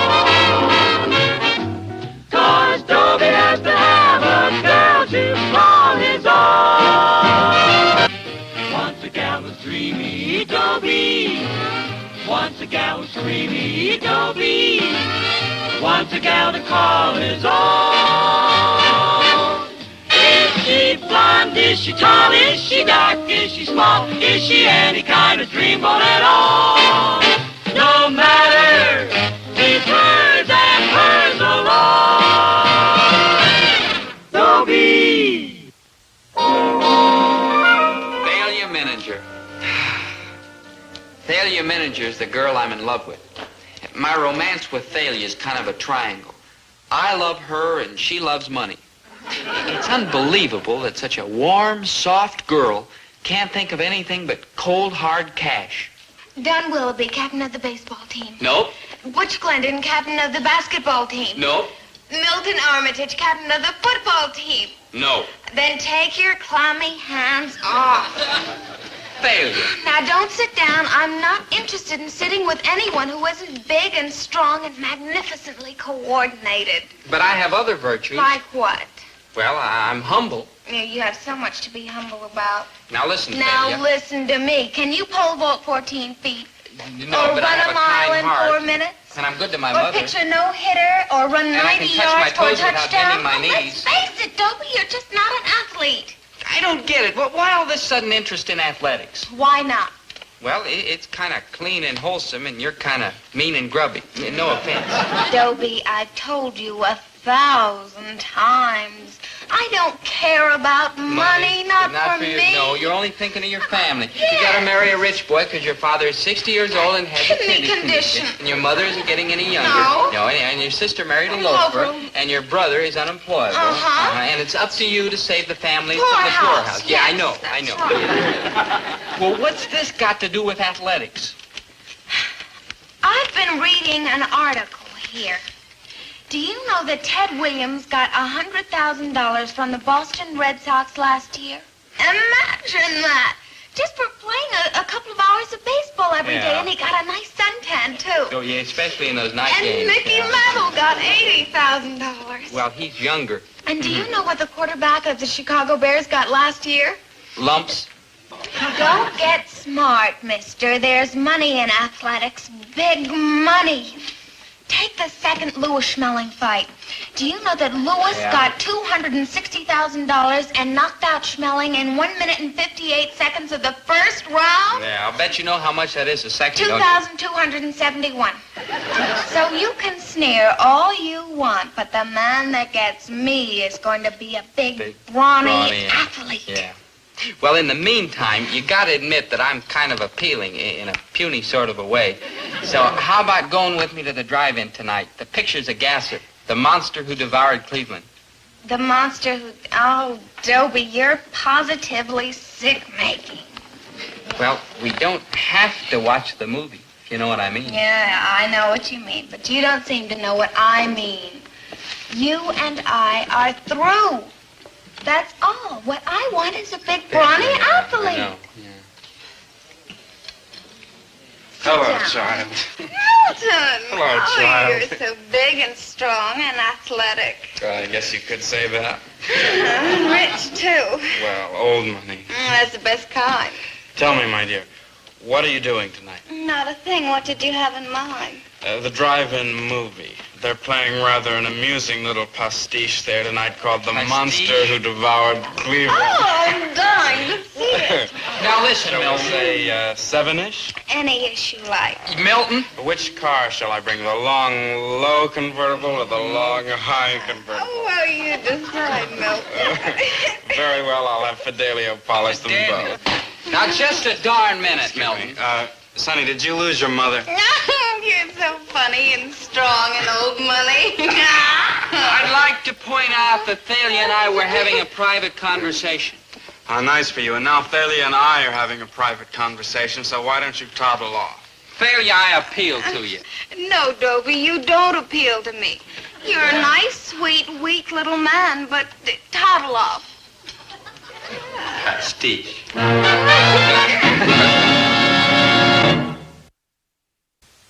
S-I-K. I mean, why mess around with a chick who digs muscles? I mean, look at it this way. You get, like, maimed. Maynard, it's written in the great books. He who lives for love must be ready to die for love. Besides, without Thalia, what is there worth living for? You gone ape? Lots of things. Name one. I'll name them all. Dizzy Gillespie. We're star-crossed lovers. But somehow, some way, we'll beat the odds. Daddy-o, you're like a rebel with a lost cause. Thalia only digs like athletes. Okay, then I'll become an athlete. Make me a muscle. Huh? Make me a muscle. Oh.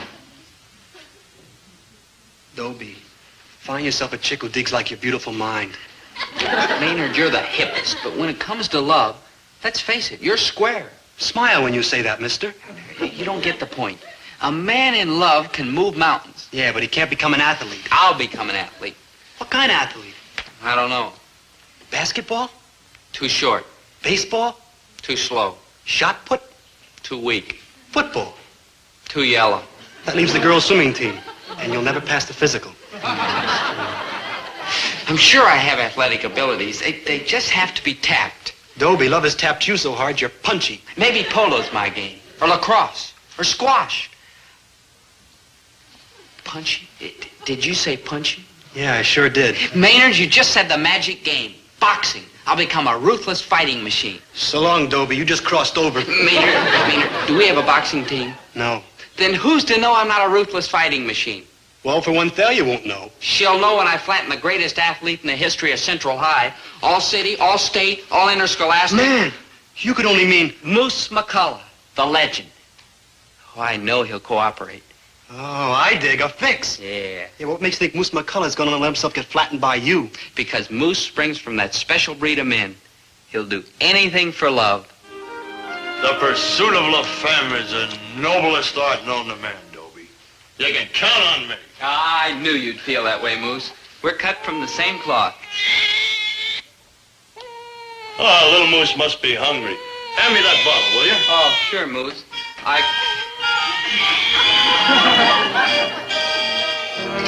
Hey, what's this doing in your all-state football trophy? Oh, I finally found some practical use for the darn thing. Oh. Boy, I never thought I'd see Moose McCullough in an apron feeding a bottle to a baby. That's the greatest kick in the world, Dobie. Beats running for a touchdown anytime. Hand me that other bottle, will you? Yeah. But, don't you miss cheers of the crowd? Oh, no. I married a cheerleader, and any time I feel down, why, she gives me 2 locomotives and a sis-boom bar. And I feel like a new man. Yeah. Thea, where is your wife? She's at the doctor. Oh, nothing serious, I hope. Most serious thing in the world, Dobie. We're gonna have another little moose. No. Yeah. Congratulations. All right, thanks. You know, if all goes well with your plan tomorrow, maybe someday you'll have all of this. Yeah. Well, I'll be going, Moose. I'll see you tomorrow. And I'll try not to hit you too hard. Oh, you can't hurt the moose. Just don't break your hand, kid.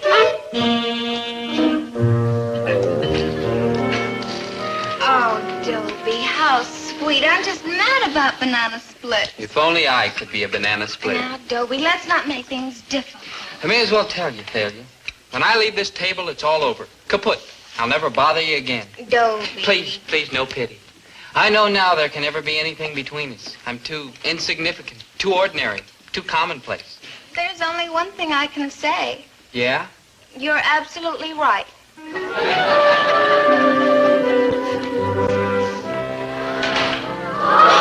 Oh, that's him. Moose McCullough. That's the legend. So it's Moose McCullough, the legend. So what? Oh, Dobie, jealousy has warped your mind. He was a 4-letter man. He won over 100 athletic trophies. And the 7 years that he spent at Central High were brilliant and unforgettable. Oh, I may die. He's coming this way. What? Well, hello. Hello, Mr. McCullough. Oh, my friends call me Moose. She isn't one of your friends. Oh. She's gonna be. You're picking on the wrong girl, Mr. McCullough. She's not interested. Dobie, mind your own business. You heard her. Now, why don't you toddle off home and play with your finger painting? Mr. McCullough, sir, I'm not going to stand for this, sir. I know you're the greatest athlete Central High ever had, Mr. McCullough. And I know how strong and tough you are. And even how you were a professional heavyweight fighter for a while. And everybody's heard about that time in Chicago when it was night and those 6 gangsters didn't recognize you and they jumped you. How you almost killed them. I know all about that, Mr. McCullough, sir. All about what? Listen, why don't you run over to the counter and see if they've got your pablum ready yet? But I love Thalia Mininger. And I'm going to count to 3, and if you haven't stopped bothering her by then, I'm going to slug you, Mr. McCullough. Oh, I know, you may kill me. But what does it matter? What is my life compared to 1 second of Thalia Mininger's happiness? So leave her alone, Mr. McCullough, or else. 1. No, Dobie, you're crazy. 2. Stop before it's too late. 3. He'll kill you, Dobie!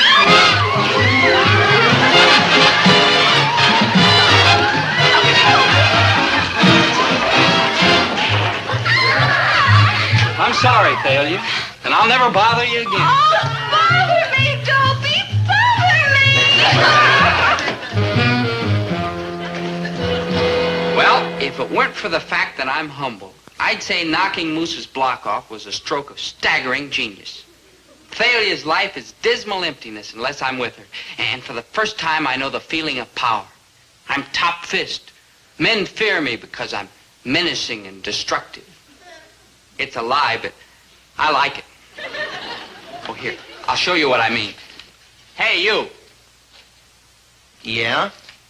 Put these in my locker. What are you, a kook or something? I'm Dobie Gillis. Top fist.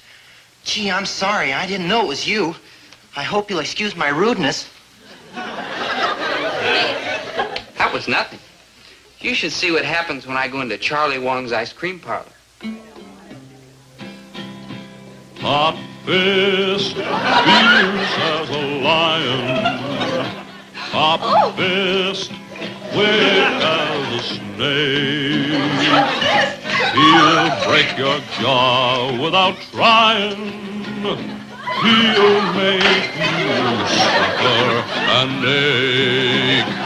Top fist. Mighty quiet in here. Yep. Too quiet.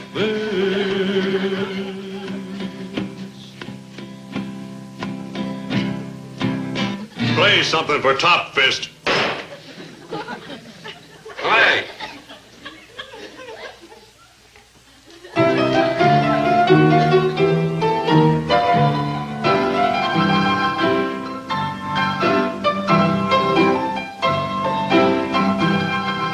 What do you say I pick you up 8 o'clock tonight, baby? Hey, can I see a minute, Paisan? Excuse me.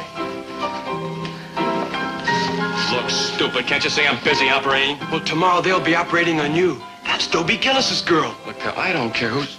Dobie Gillis. Dobie Gillis, the guy that reduced the legend to rubble. Holy smoke, I better get out of here.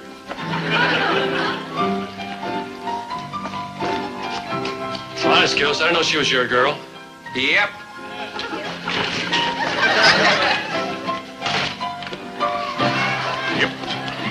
He's rough and he's tough, but he's tender. He never hits children or girls or women of the opposite gender or kittens or puppies. Won't you join me? Or squirrels. Aren't you with him? Don't mind me, Top Fist. I'm just leaving. Honest. Thanks again for getting rid of that. You're rotten, but call me sometime. My phone number. Violet. Top Fist, his hand strikes like lightning. I touched him. I touched his fist. Here's a man, kind but frightening. Here's a man, sweet but bold. Top Fist, Top Fist. Sit down, Top Fist. Do you have to call me that? What, do you mind? Sure I mind. I'm not just strong and savage. I'm also modest and gentle. I'm sorry. It's just that I'm so proud of these swift but terrible hands. Couldn't you be proud of the rest of me, too? Well, Dobie, let's face it. Without these hands, you're nobody. But with them, you're somebody. What you doing tonight, baby? Well, what you got in mind? A drive-in movie?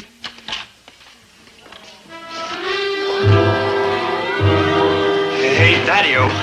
Send him away. Get lost, Maynard. It's Milton, man. Milton. He's here.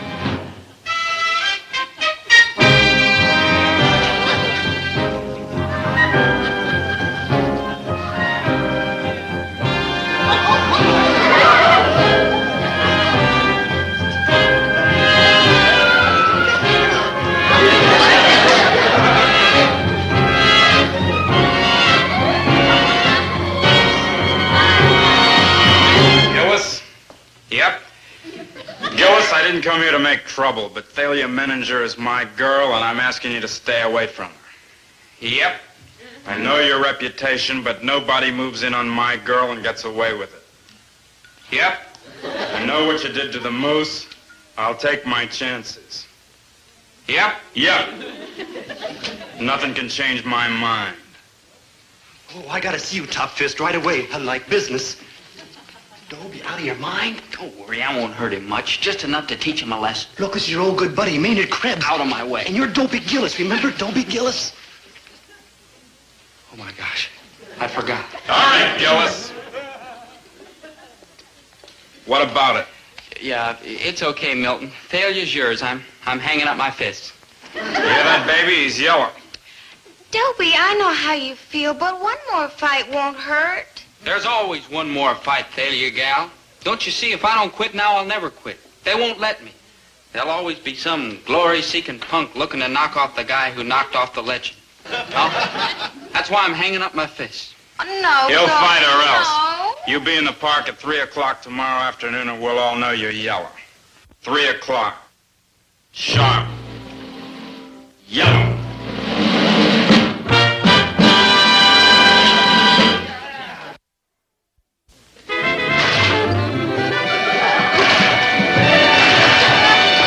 Man, you're like nowhere. Let's try something else. Yeah. Hit the old mitt. Yeah, just wait. No, hit the hombre. Oh, I'm sorry, Maynard. Sorry. For what? For hitting you. Pretty terrific, huh? Yeah, deadly. No butterfly could take such punishment and like live. That was my best punch. Yeah? Uh-huh. Let's try another approach. Can you fight dirty? Maynard, try to be helpful. Okay, call off the fight. What? Lose face? Either way, that's what's gonna happen. I repeat, call off the fight. You lose the chick, but you like stay out of the hospital. Maynard, what's a split lip compared to a broken heart? No. No, if anyone calls off this fight, it's gonna be Milton Armitage. Which isn't a bad idea. Daddy-o, there's no way on earth of talking that cat out of this massacre. Maynard, where there's a moose, there's a way.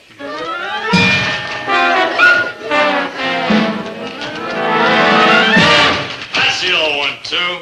Moose. Hi, Milt. Hey, you're fighting Dobie Gillis tomorrow. Yeah. Did he do all that to you? Ah, the punk got lucky. Broke my jaw in 3 places. But don't worry, you can take him. You're darn right. What happened to your leg? Oh, I guess I fell down pretty hard. Compound fracture. Compound? Yeah, that punk sure packs a wallop. But don't worry, you can take him. Sure. All you gotta do is stay away from his left. Right. I'll stay away from that, too. In fact, it might be smart just to stay away. I thought you said I could take him. Well, sure you can. I was just thinking about that Grecian nose of yours. What about it? Well, you know, in case Gillis gets lucky with another one of those... Ah, forget it. Those plastic surgeons can fix anything today. Moose, I know you mean well, but you're just wasting your breath because I'm going to fight Gillis tomorrow. Now, if you'll excuse me. What's taking the moose so long? I hope he isn't having trouble talking Milton out of the fight. Yeah, I hope so, too, because if Milton fights, you're like dead. Dobie! You're like dead. You didn't talk him out of it? I did my best. What am I going to do? You could like blow town. You're gonna stay right here and fight, boy. Me? Him? Him, he's top fist, ain't he? But, Moose, you know that's not true. People only call me that. Well, they called me the legend, and by George, I became the legend. Listen to me, Dobie. You can do it. If you believe in yourself, you can do it. But, Moose... No buts. Do you love failure or don't you? Sure I love her, but... No buts! Now, look. Love can change the world. It can move the earth. Love changed a 97-pound weakling into top fist. Grit, boy, grit. Courage, determination. Fight, smash, kill, destroy for love. For failure. You can do it, boy. You can do it. Sure, Dobie. You can do it. Remember good, buddy? Top fist, fierce as a lion. Top fist, quick as a snake. He'll break your jaw without trying. He'll make you suffer and ache. Top fist, the world stands and trembles. Top fist, with muscles just like steel. I broke it. No, it's just bent a little. My hand, Maynard, my hand. Ow! Thalia? Dobie, what happened to your hand? The hazards of training, my dear. Yeah, it's broken. All 6 fingers. Yeah. Oh, that's a shame. Well, I guess you'll just have to fight with your left hand then. You mean you still want me to fight? Well, why not? I mean, you don't need more than one hand to take a cream puff like Milton. Cream Puff? He's captain of the football team. You'll take him top fist. I know you will. What happened to you? Accident in training. You? Same thing. Tough. Yeah, tough. Yeah, tough. Naturally, my dear, in view of these unforeseen developments, we'll have to cancel our bout. Uh-huh. Perhaps in a year and a half or so, when it heals. My doctor says 3 years. Yeah, I think you're just a couple of fakers. Yes, I rather thought you would.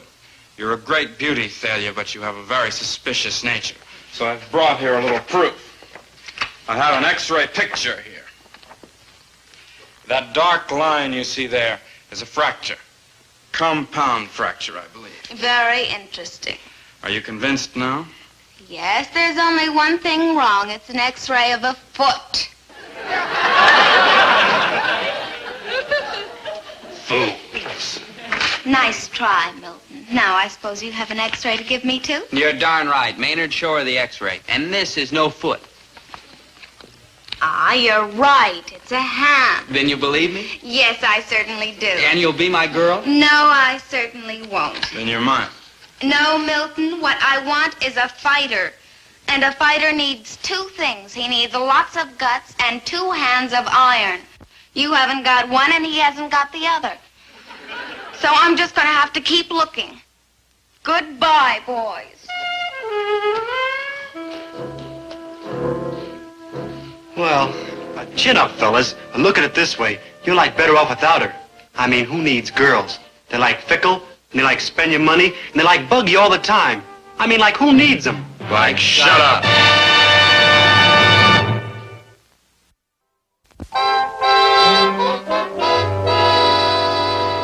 Well, failure is only a bittersweet memory now. But all is not lost. I still have my reputation. I'm top fist. Here, I'll show you what I mean. Hey, you. Yeah? Put these in my locker. You a kook or something? I'm Dobie Gillis. That's your tough luck. Oh, well, power isn't everything. Besides, I have other virtues. I'm humble, good to my mother, and I have lots of friends. And here they are.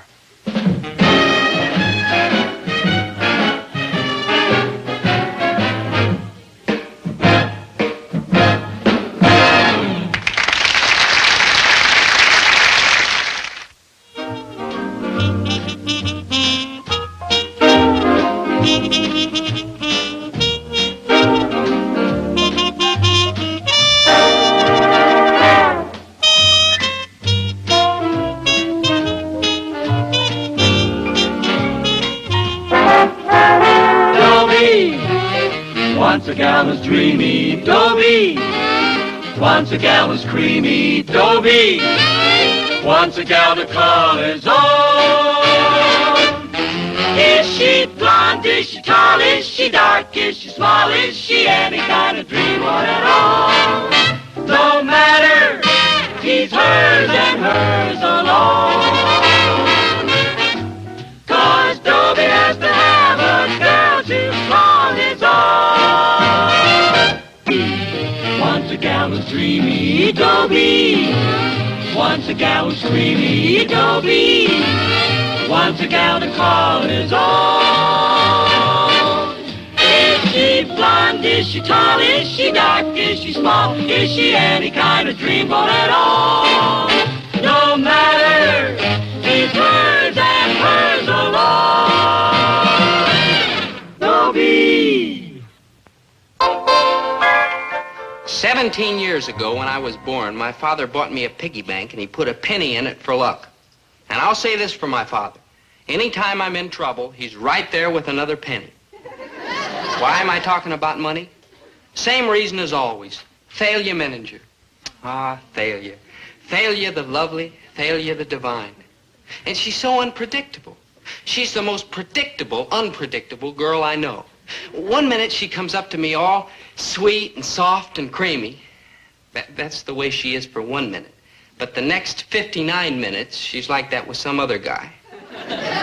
Oh, gosh, Thalia. Gosh, what? Gosh, you're sweet and soft and creamy. Now, that's because I'm with you, Dobie, dear. How about going for a nice long walk? Well, I can't. I promised Chatsworth Osborne Jr. I'd wait for him. Chatsworth Osborne Jr.? That snob? Why, if he weren't rich, you wouldn't But even... he is. Money's all you care about. You wouldn't even look at Chatsworth Osborne Jr. if he didn't live in that big house on the hill and drive an expensive sports car and was poor. We'll never know. He's loaded. Yeah. Look what he gave me. Smell. The most wonderful perfume in the world. Oh, yeah? Well, what's it called? Spell it. M-M-M-M-M. Oh, French, huh? Listen, Thalia. Oh, why don't you and I just go... Hi, Chatsworth. Hi, Thalia. Hi, Gillis, baby. Look, Thalia, you just forget about Chatsworth Osborne Jr. and we'll take that nice long walk. Walking builds up the calves. It's vital to have strong calves. In case of fire and stuff like that, there's nothing like strong calves to get you out of there fast. $18 Listen, you an stick ounce. with me, Thalia Mininger, and I'll buy you a whole pound of that stuff. Well, why should I wait for promises when Chatsworth can buy me everything I want right now? Okay. So he's got money. But I don't hear you bragging about his calf muscles. Listen, anytime you want a broad jump against me, Chatsworth, just holler. 4.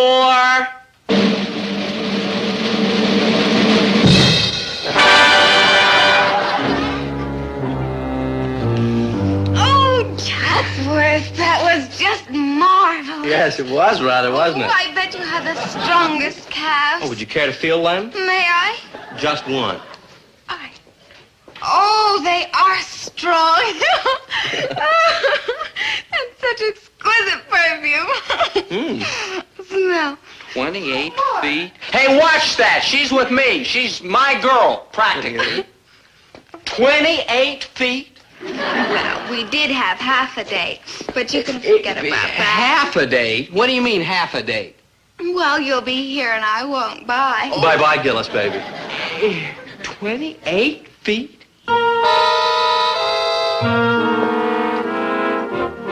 Why so pale and wan, fair lover? No, it's just my calves that are pale and wan. What? Never mind. Okay. Never mind what?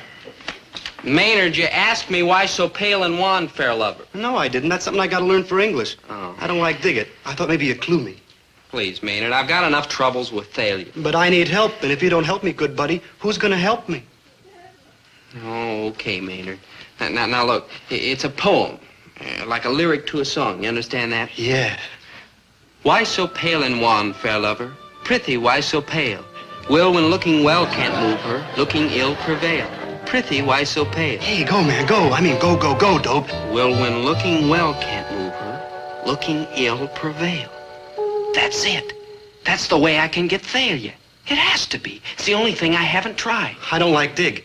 Look, girls go crazy about fellas like poets who are pale and wan and hungry looking. And that's how I'm going to get Thalia, by looking pale and wan and hungry. How? I won't eat anything. But what are you going to do when you get hungry? Stay hungry. Look, for the love of Thalia Mininger, I can do it. I'm going on a hunger strike till she promises to be my girl. Dobie could, like, starve. Oh, she won't let me starve. Did England let Gandhi starve? Who? England, Maynard. Yeah, England, I know. What's the other cat? Mahatma Gandhi, Maynard. And when that little man in the loincloth went on a hunger strike, he brought the whole British Empire to its knees. And I know Thalia isn't any stronger than the British Empire. Want to bet?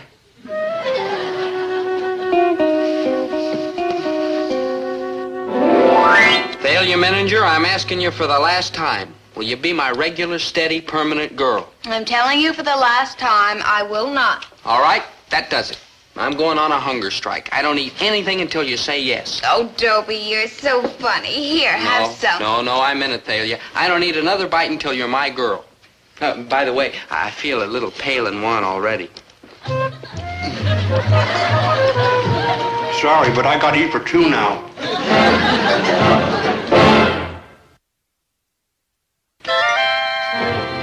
Oh, there you are, dear. I was beginning to worry that your dinner might get cold. Sit down. Roast lamb. No, thanks, Mom. I'm not hungry. I'm ready to go. I've lived a good life, not perfect maybe, made some mistakes, but all in all, a good life. I'm ready. Herbert, what are you talking about? You heard what the boy said. He is not hungry. And Dobie not hungry can mean only one thing. The end of the world is coming. Okay, I'm ready. Dobie, sit down. Herbert, stop teasing. No, thanks, Mom. I meant it. I'm not hungry. You're sick. Herbert, get the doctor. It must be something serious. No, really, Mom. I feel fine. I'm just not hungry. But it's roast lamb, dear, and you always like the way I fix that. Quiet, Winnie. Dobie, sit down! Dad, I'm not sick. I'm just not going to eat anything at all, ever again, until Thalia's my girl. You see, he's not really sick, except in the head, which I have always known. Dad, didn't you ever hear of a hunger strike? Oh, sure. And I think it's a great idea. Herbert. Well, look at it this way, Winnie. You're getting tired of going places in that old grocery truck, but we can't afford a car. Now, if Dobie lays off eating for a couple of weeks, we'll be able to save enough to buy one. Maybe two. I think I'll go to my room. I have some reading I want to do. This book of poems by Elizabeth Barrett Browning. A lady who would have understood a hunger strike for love. And if I begin to look pale and wan, don't worry, Mother. There's raisin pie. No, leave the boy be. Let him have his fun. He'll stay on this hunger strike about 1 hour, and then he'll come sneaking out here to the refrigerator. And when he does... How do I love thee? Let me count the ways.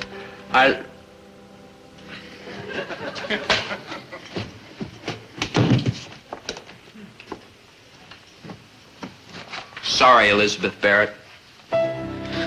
How do I love thee? Let me count the ways. How do I love thee? Let me count the ways. I love thee like raisin pie, and I love thee like roast lamb. I love thee like raisin pie, roast lamb. I'm starving. Mother's right. I could starve to death.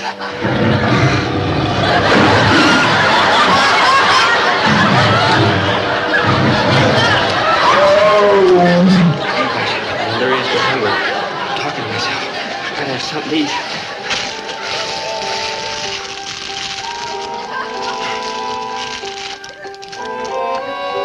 Gotta start out the starvation diet all at once.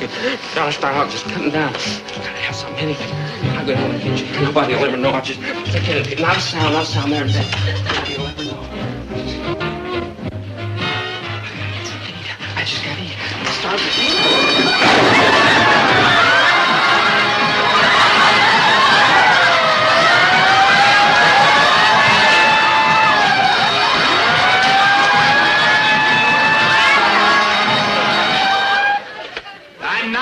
I'm not eating. I know, and you weren't about to either. No, sir. If Mahatma Gandhi can do it for India, I can do it for Thalia.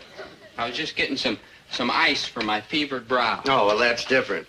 So you're determined to stay on this hunger strike, huh? Yeah. Well, I tell you what I'm going to do to help you. I'm going to sleep on the couch in the living room tonight where I can hear you, just in case you should walk in your sleep and wind up back at the refrigerator or down in the store. Oh, thanks, Dad. Oh, think nothing of it. Just resetting the alarm.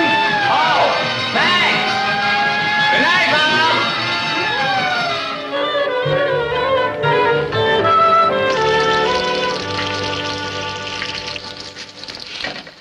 Hey, that smells good. Should I go? I have my own way of calling Mahatma Gandhi this morning. I live this hunger strike.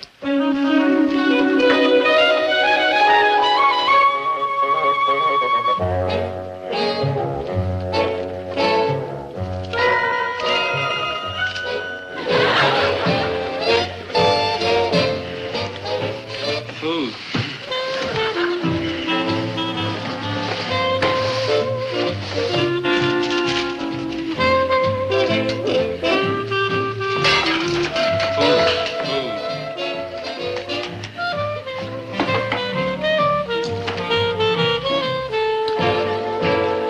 Well, I'm glad to see you decided to come back from India and rejoin us normal humans, Mahatma.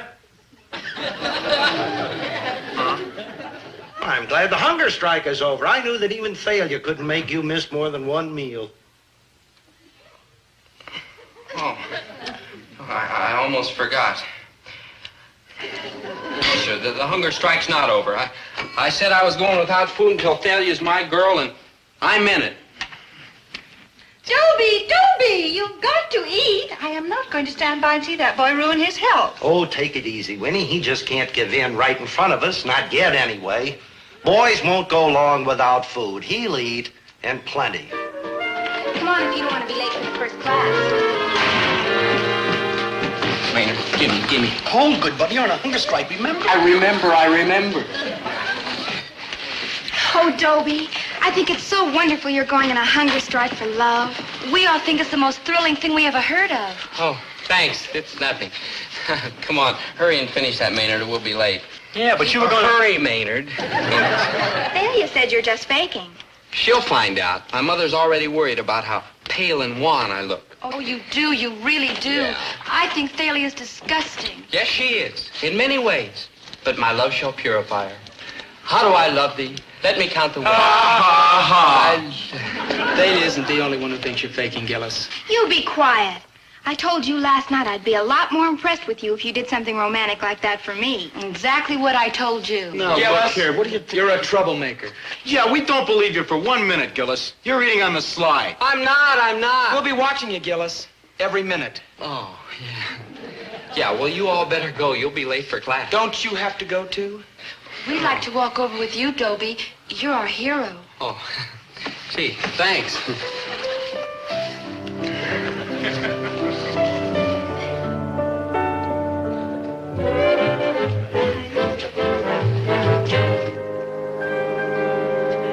Hey, hungry lover, you want a hot dog?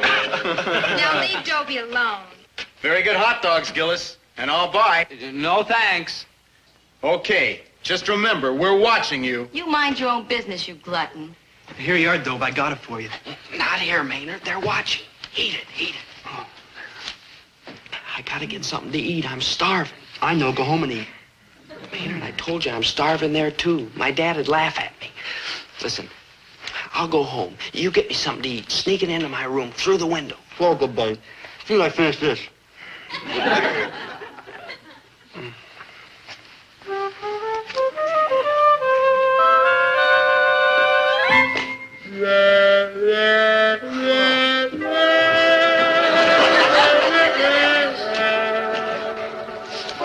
No, please, girls. It's just a weakness. It'll pass. Come on, we want to take you home. Huh? What courage. What fakery, you mean? Oh, shut up. What do you know about love? Yeah.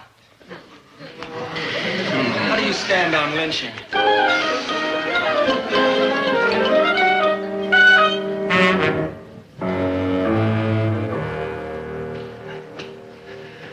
Maynard, where you been? It's been 4 hours. I'm sorry, Dope. I had to eat dinner first.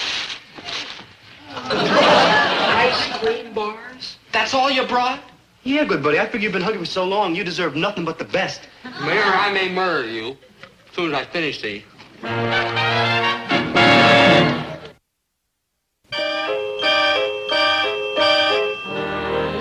Just look at her. Stuffing herself, and poor Dobie's practically dying over her. She has no shame at all. Well, I'm not going to eat in public when Herm starts starving for love of me. You told him? 3 nights ago. I said, Herm, you'll get no more dates with me until you go on a hunger strike for them. Me too. That's exactly what I told Frank. What happened? I haven't had a date since. Me either.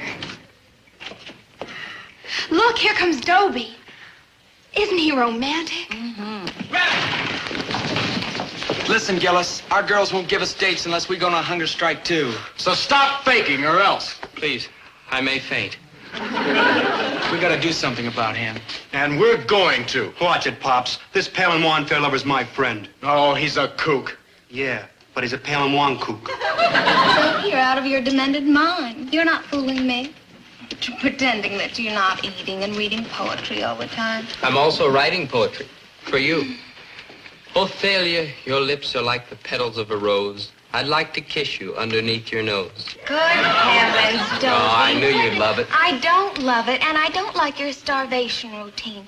Look, people are talking. Now, if Chatsworth's parents ever found out that I knew a kook like you, why, they might not let me date him anymore. So stop the act. Will you be my girl? No.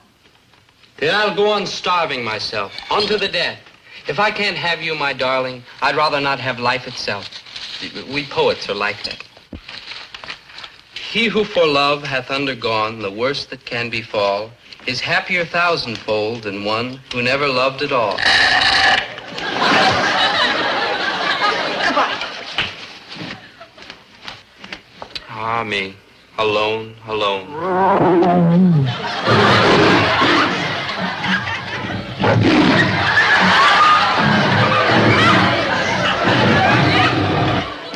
Dope, good buddy. You're never going to get Thalia this weight, and those fellas are sore. Why don't you give up? I won't give up. I won't eat until Thalia's mine.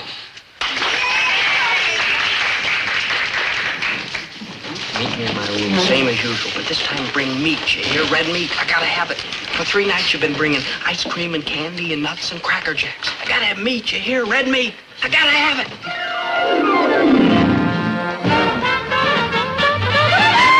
There you are, good buddy. Red meat. Nothing else, just a salami? A red one, the reddest. A garlic salami? The garlickiest. I went all the way across town to get it for you. Will you please stop worrying, Winnie? The boy is eating. I don't know where, but he is eating. In fact, he looks to me like he's putting on weight. I don't know what kind of a father you can be, Herbert Gillis. I'm the kind of a father who can spot a phony. Oh, that must be Thalia. Come in. Thalia? I am taking matters into my own hands. Hi, I got your message. I have a date, but I thought I'd stop by and see what you wanted. This is Chatsworth Osborne Jr., Mr. and Mrs. Gillis. How do you do? Hi, John. You, live here? Yeah, what's the matter with it? Oh, nothing. It's very amusing. Yeah, we have a lot of fun just sitting around laughing at it. All right. Thalia, I asked you to come over because I wanted to have a little talk with you, woman to woman. You know that Dobie isn't eating because of you. Oh, now, Mrs. Gillis. He really isn't eating? Of course he isn't. Can't you see that he's wasting away before our very eyes? No, you couldn't. You're not his mother. Only a mother looking at her baby through the eyes of love could see. Oh, Thalia, you must help me. You must. Just say the words, whatever they are, that will make him eat. Oh, please, Thalia, you must. Please, save my baby's life for me. Okay. No, that salami's like a lot garlicker than I thought. Thalia's here. She wants to talk to you. The salami's gone, but the melody lingers on. They're not letting anybody get near me. My baby. If you would listen to your own mother who bore you and raised you, maybe you'll listen to Thalia. No, I can't. Oh, he hates me. I can't blame him. Dobie, I didn't know you really weren't eating until your mother told me. Dobie, please look at me. No, leave me alone. Please. Go away, Thalia. Go away or I'll jump. Oh, no. I'll give in, Dobie. I'm yours. Dobie, she's yours. How about a steak? Dobie, please come back inside. I'm yours. Just one moment, please. Thalia, can you be serious? I mean, are you giving me up for him? Yes, Chatsworth. In that case, you leave me no alternative. I shall go on a hunger strike. What? Precisely what I said. If you won't be my girl, I shan't eat. And I should like to point out that when I don't eat, it's rather more impressive than when he doesn't eat. When I don't eat, I'm denying myself caviar, squab, lobster, crepe Suzettes for breakfast. Whereas what Dobie doesn't eat, I wouldn't eat in any case. Pork and beans, hominy grits, ham hocks. So you see, Thalia, in my case, a hunger strike is rather a major undertaking. Yes, you've got a point there, Chatsworth. Oh, I'm sorry, Dobie, but you see how it is. I really don't have any choice, do I? Oh, I'm sorry, Mrs. Gillis. Do you really have crepe Suzettes for breakfast? Oh, every morning.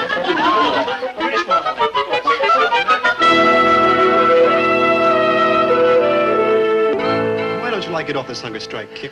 You're like dead, though. Not yet, I'm not. Gandy didn't quit, and by George, neither am I.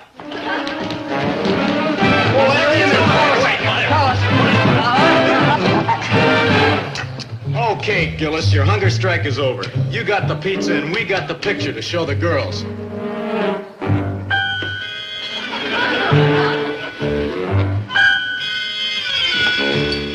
Hold everything, son. Here's Dad to the rescue. I'm sick and tired of this hunger strike nonsense, and you're gonna eat. But, Dad, my hunger strike's over. I just ate. Boy, did I eat. Now, don't lie to me, boy. Dad. You're gonna eat, and that's all there Dad, is to wait a it. minute now. Dad.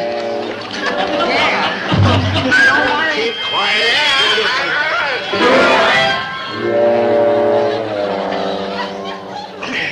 There now. Isn't that better?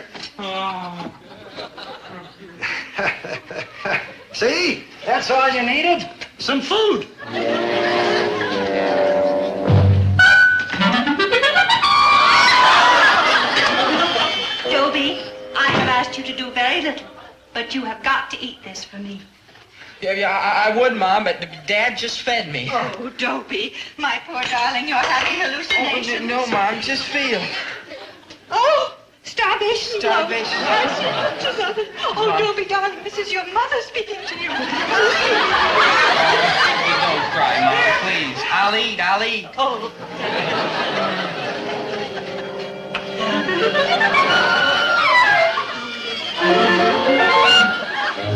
There, dear. There. Isn't Mommy's cooking good?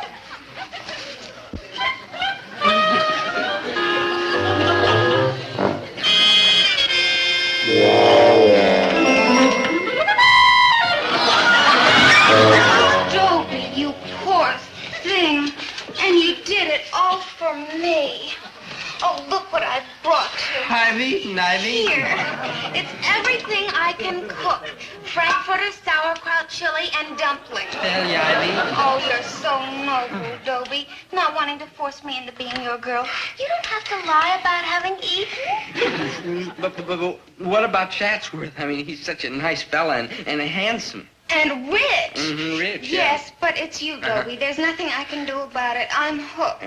Eat. Oh, no, I'm sorry, Thalia. I just can't. But you must. Now, remember, when we get married, you're not going to be able to afford a cook or going out to restaurants. So I'm going to have to do all the cooking. So you might as well learn to like it. Thalia, look.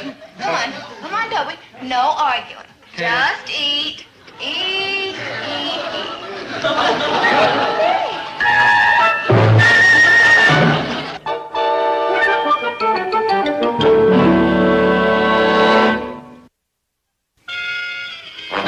There. Wasn't that wonderful?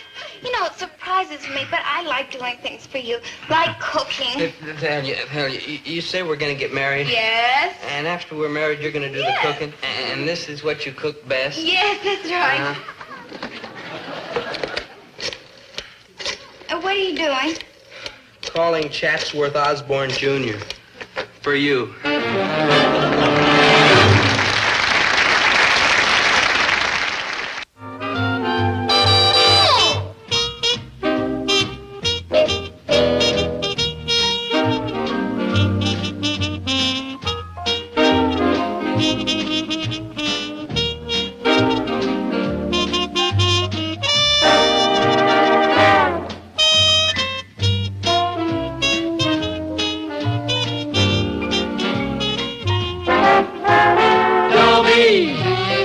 Once a gal was dreamy, Dobie. Once a gal was creamy, Dobie. Once a gal to call his own. Is she blonde? Is she tall? Is she dark? Is she small? Is she any kind of dream or at all? No matter, he's hers and hers alone. 'Cause Dobie has to have a girl to call his own. Once a gal was dreamy, Dobie. Once a gal was creamy, Dobie. Once a gal to call his own. Is she blonde? Is she tall? Is she dark? Is she small? Is she any kind of dreamboat at all? No matter, he's hers and hers alone. Dobie, Dobie.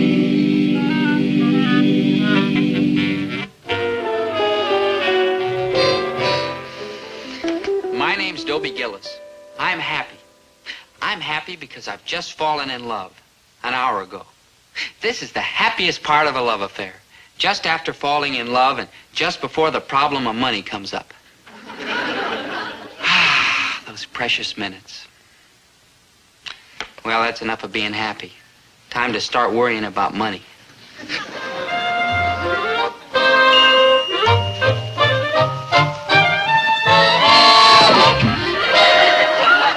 Aphrodite. It's you, my Aphrodite Milliken. I've been singing those words since first I heard them. I tried to control myself, but it's no use. I must tell you, Aphrodite Milliken, with all honesty and all humility, I love you. Oh, Dobie. And I shall love you forever. Just repeat after me and hold the thought. Dobie Gillis loves me. Dobie Gillis is my slave. Oh, Dobie, I just enrolled in school this morning. Well, the first time you saw me was an hour ago. I know. Why, oh, why did I part with you for even that hour? I went to a girls' gym class. You must drop the course. Nothing must come between us. Dobie, you're so silly. You don't know anything about me. What do I need to know? You're you. All else is trivia. No, don't tell me, no. I sneaked a peek at your card. You're only 16 and a half years old. I'm 17. But, my darling, the differences in our ages won't matter. I won't let it. The world may sneer and call ours a May-December romance, but I won't care. I'll just know that I love you. Dobie, what you feel is just passion.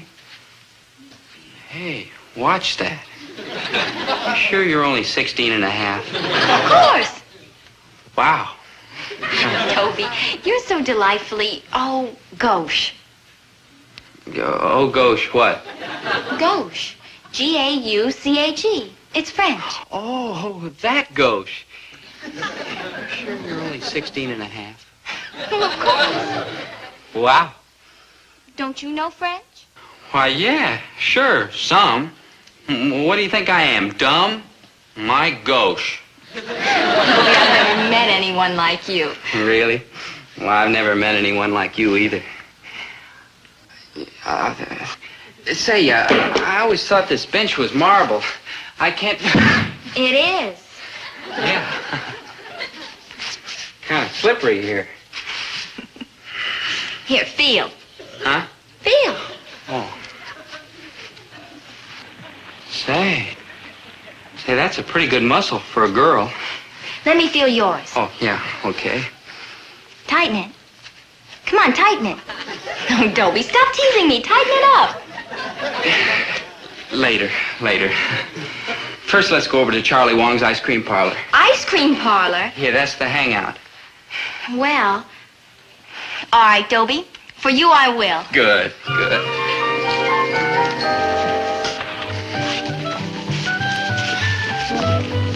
Do you come here often? Sure, all the time. It's just such a frivolous place. Well, yeah, sure. I mean, well, I figure you gotta frivol once in a while. Well, it's either here or home. Maynard. How are you, Maynard? Cool, Dad. Maynard, this is Aphrodite Milliken. Aphrodite, this is my friend, Maynard G. Krebs. Ooh, frantic. Well, he certainly belongs in such a frivolous place. Yeah, old Maynard's about as frivolous as you can get. Oh, Charlie. Aphrodite, although I'm not a wealthy man, you may order absolutely anything your heart and stomach desire. Up to, Did you expect me to swallow one of those sodas? Huh? And you were going to swallow... Well, you are not. No? 你要是把希腊是那关吧。航母脚，我还是逃。你要是那是那，会了。Chinese? Wow. Now, here's what you should eat. Nice, sensible refreshment.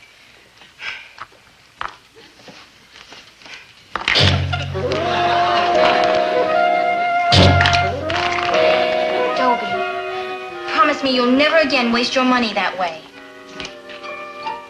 I promise.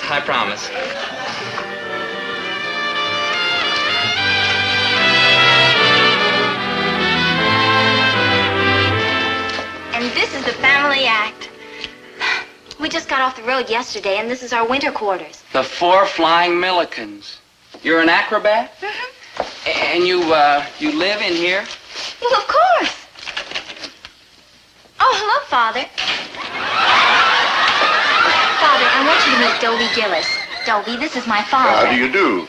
Dobie, is it? Yes, ma'am, Dobie. D-O... Father? That's right. I mean, you're a man? Fathers usually are. Yes, my boy. I've been a man for 83 years. And I still am. Yeah. Father, while I get out of these ridiculous school clothes, why don't you explain to Dobie why we live in a barn? Yeah. None of us live in barns, my boy, or houses or mansions. There's where you live, inside. You don't need any more, correct? Oh, yes, sir. Of course, it's nice to have some place to take a bath. I was an MD, a professor of medicine. Suddenly I realized the folly of what the world calls living. I dropped everything and adopted a way of life based on... Are you familiar with the Greeks? No, there's a Greek boy in school. I was referring to the ancient Greeks. Oh, well, I don't know his parents. Yeah, well, we live largely on nuts and fruits and a few healthy vegetables, and these simple, comfortable garments we wear are homespun. Homespun? Homespun. I know. Wow. Well, It's a new word I learned today. you actually learned something at that school? I only meant that, well, Aphrodite passed the Harvard entrance exams when she was 12, just for fun. Wow. Oh, you said that. I just meant, would you like to go to the movies tonight? Huh? Although I'm 17 years old, I assure you I'm very trustworthy, sir. How about the movies, huh? My dear, don't forget your study hour. Oh. Aphrodite will see you at 8 o'clock. Yes, sir. 8 o'clock.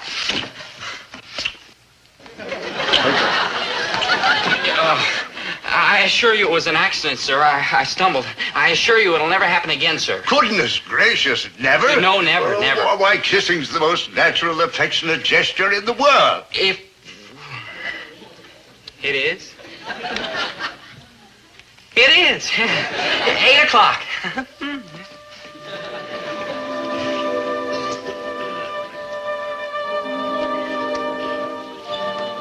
Well, I never saw you do that before. I never did it before. What's the matter, my daughter? I don't know. I just feel all squiggly inside. Is squiggly love? That or bad digestion. The latter, in your case, of course, being quite impossible. We've always hoped that the mate you choose would be able to take my place in the act. If this Dobie turns out to be your soulmate, well, we just have to build him up. Yes, sir. Build him up.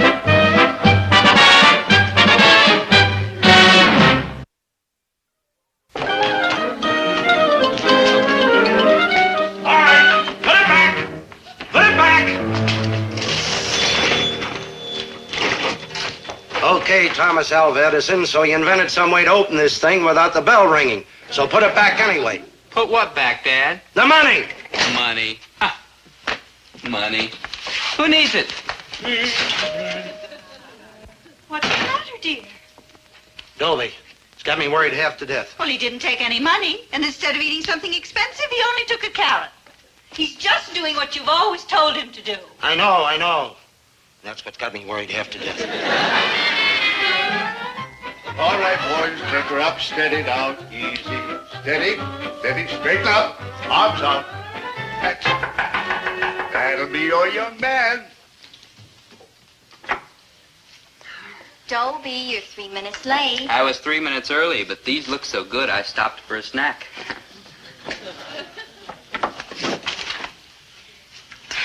Dobie, I want you to meet my two brothers. Oh? This is Hercules. Glad to meet you, Dobie. How do you... And this is Adam. How are you, Dobie? Yeah, better, thanks. Glad to see you again, Dobie. Yes, sir.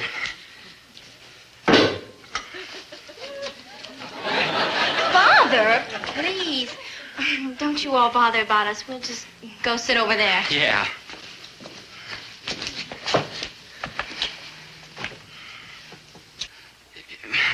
Maybe we should go pick some nuts and berries.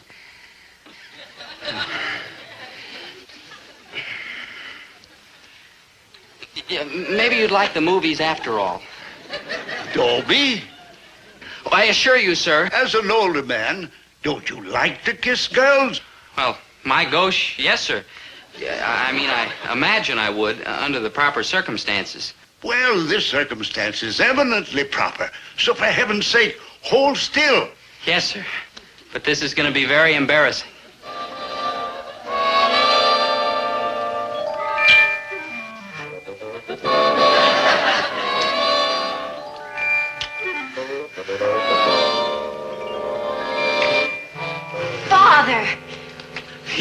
started it. Father. Hey, I only did what you said. You told me. Oh, he's the one, I'm sure of it. Congratulations, son. Huh? Boys, little Aphrodite has found her soulmate.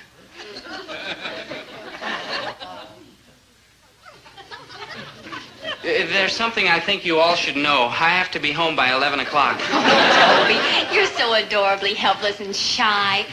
Dobie, we don't object to you, understand that, but we're wondering about your physique. Take your clothes off. In there. Might as well get used to wearing your tunic. We expect Aphrodite's maid to carry on my work. Live as we do. Work in the acrobatic act. Now that you've chosen her and she's chosen you, we must get started building you up. Why, in 1 week, you'll be a different boy. I just remembered, sir. This is a school night. I'll see you all later. Wait a minute, fellas. Look, put me down. Look, I have to be going. I won't stop. Look, put me down, fellas.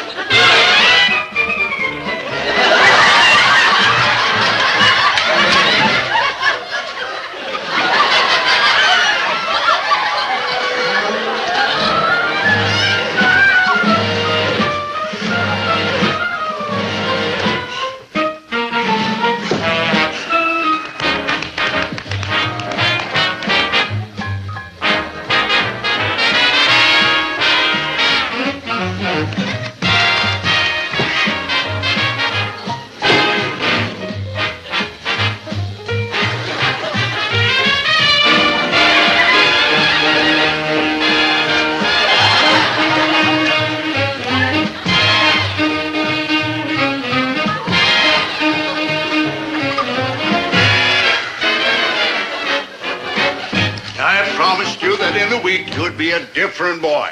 I am. Even his hair seems weak. You think it'll ever be as long as ours? You want my hair to be like yours? Naturally, son. What'll Dad say? You might just as well give up on me, sir. I guess I'm just a natural-born 90-pound weakling.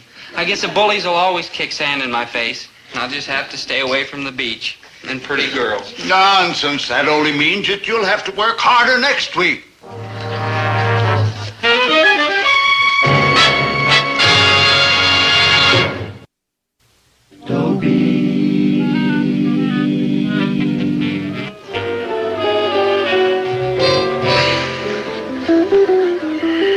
My name's Dobie Gillis. I'm not happy. I always wanted a superior girl, but I didn't want one who was so superior to me. That's the trouble. Aphrodite makes me feel weak and stupid. And the reason she makes me feel weak and stupid is because of two of my biggest faults. I'm weak and I'm stupid. Also, I can't keep my mouth shut. Not that I actually proposed to her. I told her I'd adore her for the rest of my life. That has nothing to do with marriage. And I'm not fickle. I still love Aphrodite. I just wish I'd never see her again. Oh, you're coming along fine, my son. Another half hour of this, and we'll have those sodas and balls sweated out of you. Yes, sir. My daughter, one perhaps. After all, he's weak. I know. That's why I love him. But he's so weak. Do you think we'll ever build him up? Now, that's what's bothered me, too.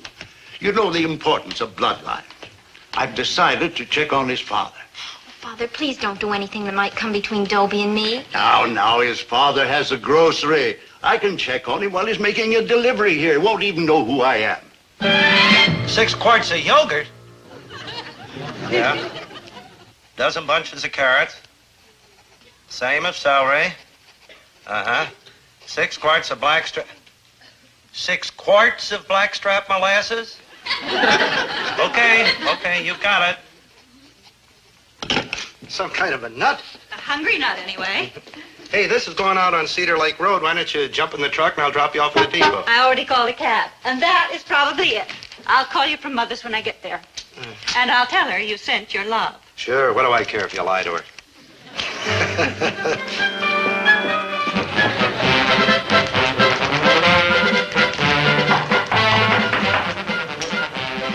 Now, you go keep Dobie busy, and don't worry, I won't let his father suspect a thing.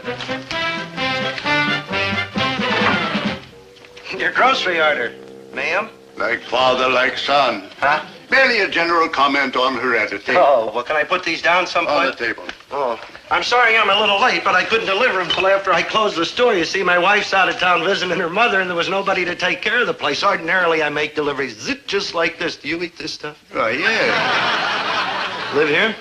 Yes, we live a simple life. Eat simple food. Sleep on the floor.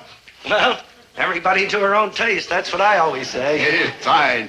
Just to set you right on the point, Mr. Gillis, Herbert T. My Gillis. name is Milliken. How do you do? How do you do? Oh, I do all right, and I can take pretty good care of myself, too. That'll be 1042, huh? Yeah, $10.42. All right, here you are. Oh, I beg your pardon. Hey, lady, what do you think you're doing there? Just feeling the tone of your leg muscles. Nothing wrong with that. My leg? Don't be so shy. Look, I'm a happily married man. Shyness runs in families. Huh? Oh, just another comment on heredity. I'm interested in heredity and health. Tell me, your parents living? Look, lady, $10.42. That's all. $10.42. Of course, but why can't you satisfy my curiosity? Okay, so both my parents are still living, and my grandfather on my father's side died at the age of 86 in perfect health. Boy, you're a nosy old dame, you know. Died in perfect health? Yeah, he was chasing a fly, and he got out into the street and was run over by a streetcar. Wonderful. Playing baseball at the age of 86. I did not say he was chasing a fly ball. I said he was chasing a fly. It lit on him in the house, and that made him mad, and he chased it out into the street, because when he got mad at something, he stopped at nothing. And speaking of heredity, that's one thing I inherited from my grandfather, and I'm mad now. So come up with the $10.42. Sure, there you are, and you do have a splendid spirit. What's the matter with you, lady? Are you some kind of a nut or something? Getting me in here asking me questions about my wife being out of town? I didn't ask you about your wife. You told me you said she was visiting her mother. Oh, and you heard about it, huh? Mr. Gillis, I'm afraid I've gone about this all wrong. Dobie said... Dobie? Your son, Dobie. Dobie? What do you mean, Dobie? Somebody call me? So that's why you ate the carrot. A whole nest of them. Dad, what happened? You were born, that's what happened. My own boy, my own son. What do you mean, dressed in a thing like that? Mr. Gillis, there's nothing wrong. It's merely a comfortable garment. For what? Why don't you step into the next room and try one on? I will not. Just while you calm down. Watch it, boys. I used to do a little boxing. Now, calm, Mr. Gillis. Might as well try one on since you're going to be practically a part of the family. Part of what family? Our family. By marriage, at least. Your son, Dobie, and my daughter, Aphrodite. Him? Marriage? Marriage? Him? Why, certainly. I gotta kill that boy. I just gotta. Mr. Gillis, the children have chosen each other. We're training Dobie to become a Milliken, a member of our acrobatic troupe. Look, I'm getting out of here, and nobody's gonna stop me. And when I get out, I'm calling the cops and having this place raided. No, I won't call the cops. I'll call the FBI. I've got friends in high places. I'm a veteran. Oh, Dobie, I'm sorry it turned out this way. It's just, well, you were so weak. We had to find out about your father. Well, now you know. Sir, I think you'd better let him go. And I think I'd better go with him. It'll be awful when I get home, but I think I'm getting a little tired of nuts and berries. And I'm getting tired of this tuning. And I know I'm tired of training. I'm just tired. Splendid, son. That means you're getting close to your second win.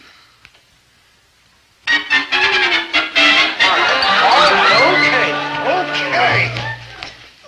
But I can still lick you. Oh, and you're interested in heredity, huh? Well, let me tell you something about heredity. Did you ever hear of backwards heredity? Well, heredity backs up sometimes, and that's what happened to me. I got me a cuckoo son, and heredity backed up on me, and now I'm cuckoo. Otherwise, I wouldn't be here putting up with all this. Well, I'm getting out of here right now, and you are not coming with me. You've been running around for the past 2 or 3 years like some sort of a lovesick nut. Well, you belong in a cuckoo's nest like this. You still owe me 42 cents. Acrobats. Dad,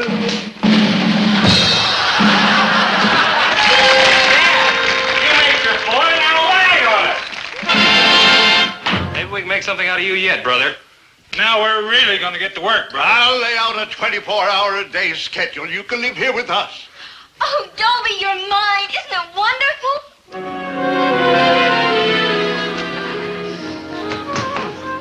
Hey, man, I just wigged one. I got me a bulb.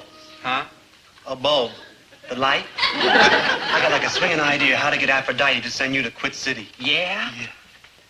I just remembered your last idea. Oh, dig this, good buddy. Aphrodite loves you. And what does she hate? What? Me. Yeah. So I'll fall by her pad and tell her if she marries you, she gets me too. You and me, we're so buddy-buddy, I gotta go right along. I'll lay it on big. Please, Aphrodite, don't say no. It won't do any good. I'm going with you anyway. Me and old Dobie are such buddy-buddies, I'd be lost without him. I gotta go alone. I gotta. Don't leave me behind. Don't leave me. Oh, please don't leave me! She despises you. It might work. Listen, I'm supposed to be at her barn at 8 o'clock. You gotta fix it before then or she'll come and drag me there. Okay, wait here. I'll phone you as soon as I get you out of it. Yeah. Before 8 o'clock. For the last time, the clock's not wrong.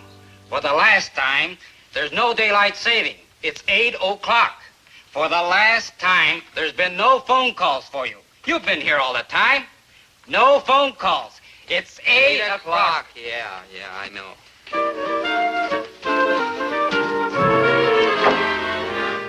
Dobie. Yeah. Dobie, there's something I must tell you. I know you want me to tell you the truth fearlessly, directly, honestly. Oh, Dobie! Ow, ow. Watch that. Dobie, you must put me out of your life. Yes. Huh? You must. Well, I will. Steel yourself. Well, I'm steel. Oh, I'm sorry, dear Dobie. I fell in love with you because you were so helpless, so shy. Yeah. But now there's one who needs me more. Someone shyer, more helpless.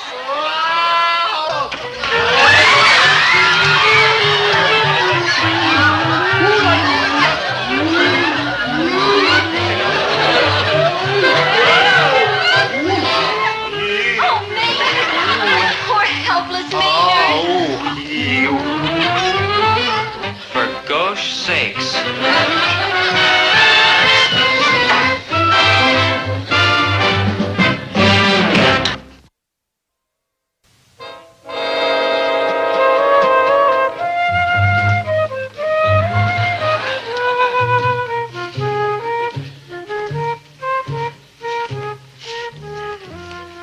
Hi, Maynard.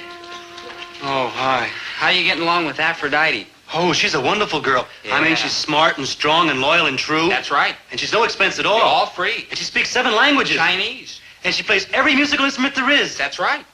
Dobie? Yeah. You want her back?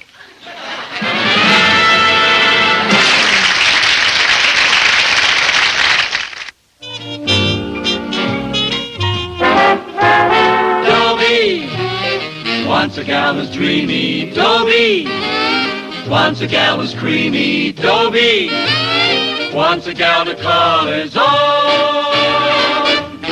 Is she blonde? Is she tall? Is she dark? Is she small? Is she any kind of dreamboat at all? No matter, he's hers and hers alone. 'Cause Dobie has to have a girl to call his own. Once a gal was dreamy, Dobie. Once a gal was creamy, Dobie. Once a gal to call his own. Is she blonde? Is she tall? Is she dark? Is she small? Is she any kind of dreamboat at all? No matter, he's hers and hers alone. Dobie. I'm taking mathematics at school. I hate it. You take most of the trouble in the world today. What's behind it? Math, that's what. I mean, without math, there wouldn't be H-bombs or income tax or insufficient funds at the bank. Or Thalia Miniger. Pay attention. Yes, Dobie, kindly pay attention.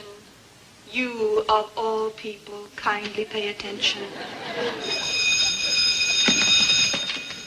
Remember, there'll be a quiz tomorrow, so come prepared for the worst. Class, with the exception of Dobie Gillis, you stay. I want to talk to you. Dismissed. Maynard, what are you doing here? Oh, I'm with Dobie. I mean, wherever he goes, I go. I mean, he's like my good buddy. Well, that's very touching, Maynard, but goodbye. Don't you want to talk to me, too? I want to, but how? Maynard, I believe a teacher's duty is to help her students all she can, but let's face it, in some cases, you just can't make contact. Gee, like, thanks, Mrs. Adams. Yeah, I'll wait for you in the park. If you're in any trouble, just like holler. I must say you have loyal friends. Oh, it's nothing. You're wrong, Dobie. It's something. Anybody who can inspire this kind of loyalty is pretty special. Yeah, I appreciate that, Mrs. Adams, but please, ma'am, could we kind of hurry it up a little? Thalia might be waiting for me. Now, there's another example of the way you endear yourself to people. Thalia Menninger. Yeah. As for Maynard, honesty compels me to say that he is a trifle eccentric. Yeah. But Thalia, there's a hard-headed girl. Okay, carborundum. Yes. And yet she sticks with you. Well, no. Actually, she kind of throws me out all the time. But she kind of comes back all the time. Isn't that true? Yeah, I guess so. It's a fact, Dobie. Yeah. This is none of my business, I know, but I have eyes. I can't help noticing things. Thalia loves you. Maynard loves you. In fact, everybody loves you. Why? Why? Because you're special, Dobie. You're a very rare boy. And that's what's got me worried.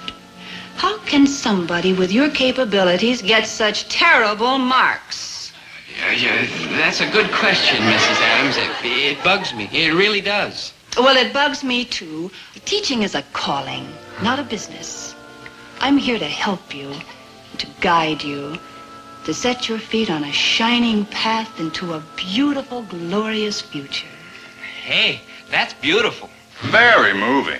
Oh, hello, dear. This is my husband and my son, Dan, Dobie Gillis. How do you do, sir? How do you do? Hi, Dan. Hi. Well, I'll be going now, Mrs. Adams. Yeah. Yeah, but Dobie, remember, I am here to help you. Call on me any hour, any time. I'll do that. Nice to meet you, sir. Goodbye. Maybe the kid could come and live with us. Oh, Esmond, I have told you 1,000 times. Teaching is a calling, not a business. Exactly. That boy is worth every minute that I can give him. Well, I know a couple of other boys that like a little of your time, too. This boy and this boy. I stand corrected. And how are you, Lammy Pie? How was school today? I hate school. That's my boy.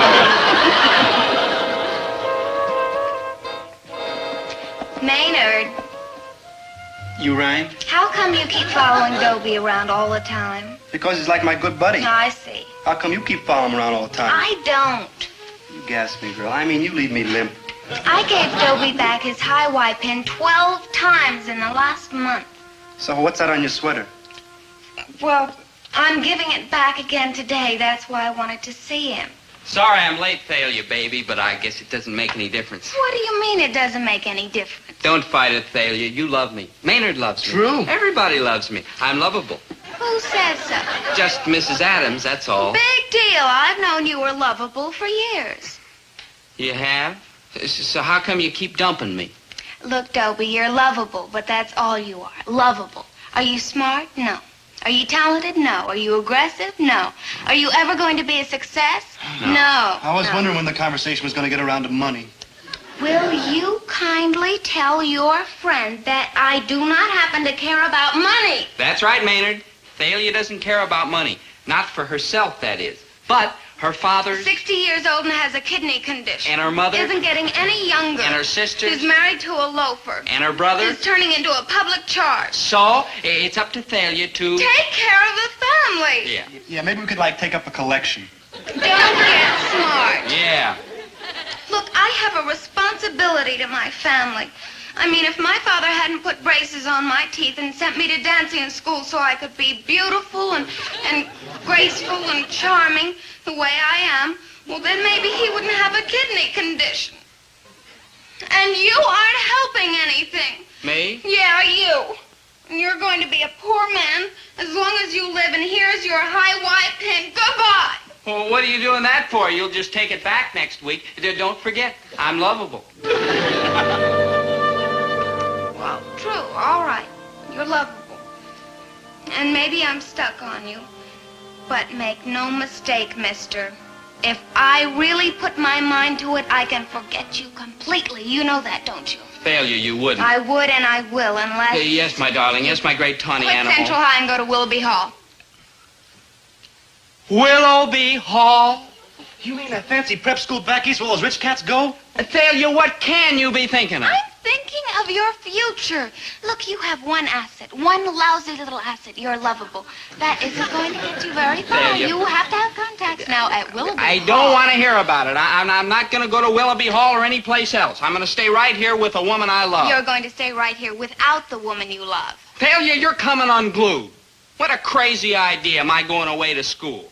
Now, just forget about it, because I'm not going to leave you, and there's no way in the world you can make me. Oh, isn't there?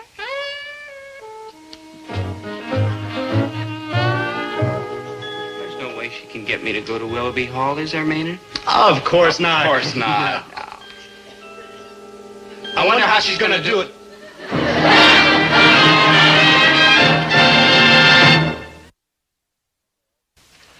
I got to kill that boy.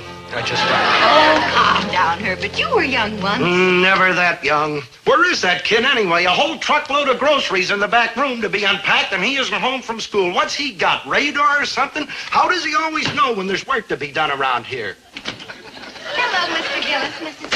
Hello, Thalia, dear. Have you seen Dobie? Oh, yes, but it didn't do any good. It never does. I wanted to talk to you. Hey, what do you mean? It didn't do any good. Well, that's what I've come to see you about.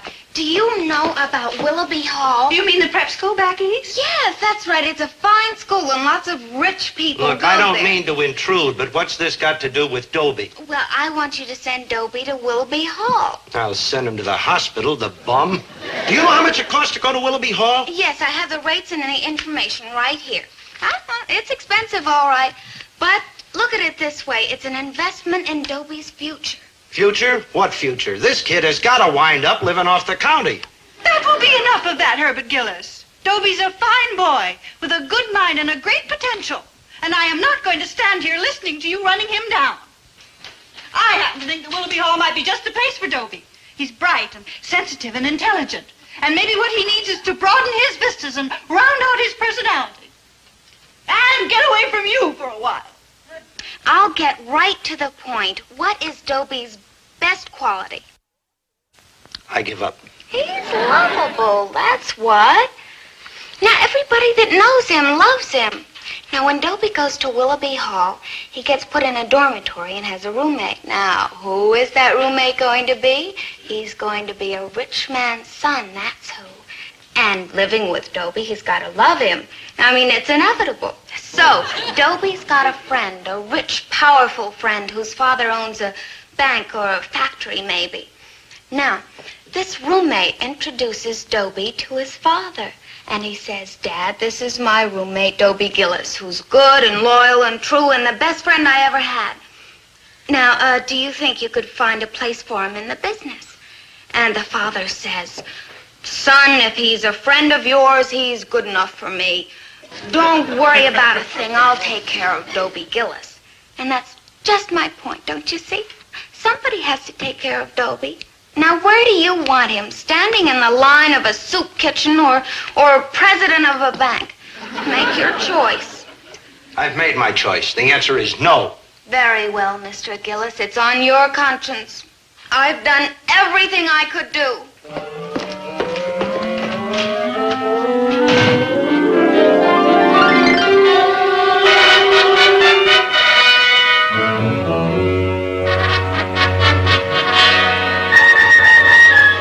Dobie, old bean, I don't want to get misty about it, but rooming with you has been absolutely top hole.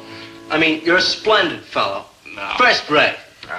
I'm just lovable is all. You are that. Dobie, if it should ever fall to my lot to repay you for being such a decent sort, I hope you'll not fail to call on me. Shucks, Winthrop, just being lovable's enough for me. Hello, son. Popsy, what a delightful surprise. I happen to be in the neighborhood foreclosing a few properties, so I thought I'd pop in. Well, how jolly. Popsy, I would like you to meet my loyal, true, devoted, kindly, dependable, lovable roommate, Dobie Gillis. Dobie, this is Dad, Winthrop Van Money the Seventh. I'm honored, sir. Well, Gillis, anyone who's been such a loyal, true, devoted, kindly, dependable, lovable roommate to my son need never go wanting as long as there's life in this prosperous body. Gillis, you will start Monday as chief teller at the First National Bank. After an appropriate period of learning the business, well, I shall give you a little bank of your own. Thank you, sir. You're a real human being. Dad, what a pleasant surprise. Hello, son. I just happened to be in the neighborhood delivering some groceries and thought I'd drop in. Oh. Are you in the grocery line, Mr. Gillis? Well, in a small way, sir. Not anymore, Mr. Gillis. Not small. Any father of Dobie Gillis need never want for anything as long as there's life in this prosperous body. Tomorrow, sir, I shall buy you a chain of supermarkets extending from Key West, Florida to Fairbanks, Alaska, side by side, no spaces in between.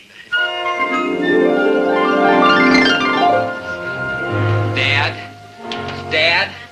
Oh, hello, son. Skip it. That's not for you, because after all, you're loyal and true and dependable and kindly and devoted and lovable. Me? Son, your mother and I love you very much, and we want the absolute best for you no matter what it costs. Dad, you mean I can have that new pair of shoes? New shoes? You have shoes you never even wear. Now brace yourself for a wonderful surprise. You are going to Willoughby Hall. Willoughby Hall? Oh, no. Tut, my boy. Oh, no. Hang the expense. Nothing is too good for my son. No, I'm not going. I won't do it. Oh, yes, you will, because I love you, and I want the very best for you, and you go to Willoughby Hall, or I'll break every bone in that stupid head of yours. Failure, manager, you are a rat. Yeah. A rat? Oh, that can only mean one thing. You're going to Willoughby Hall. You ought to know. You fixed it, you rat. Oh, well, that's a fine way to thank me. Thank you for what? I'll be hundreds of miles away from you, one dreary, lonely, miserable day after another. Oh, you poor fool. Don't you want me to be your girl? More than life itself. Then go to Willoughby Hall, make contacts, be a success, and amount to something. But you love me. I know, but I can't be selfish. I've got to think of my family. You mean your father's kidney condition. Isn't he getting any better? Well, I don't know, but it's hardly something you talk about. Of course, yeah. Now, look, Dobie, stop moping around. Willoughby Hall is your golden opportunity. Listen, Thalia, what if I settled down and turned over a new leaf? I mean, started getting good grades and everything. Good marks. Why, tomorrow we're having a math test that you're going to flunk with a big thud. I'm not going to flunk. I'm going to get 100 on it. Boy, you are sick. I mean, you need attention. If I get 100 on the math test tomorrow, will you let me stay here and be my girl? If you get 100 on it, I'll pull you all around town in a rickshaw. Never mind the jokes. Answer my question. All right, Dobie, if you get 100 in the math test, I'm yours. I'm going to do it, Maynard. I'm going to do it. You got a plan? Well, plan is too strong a word. It's more like hope. A little, thin, puny hope. Yeah, tell your old buddy. Well, Mrs. Adams, you know, the math teacher. Well, she said she wanted to help me and to call on her at any hour, any time if I was in trouble. Friend, you ain't never been in bigger trouble. Let's fly. Yeah.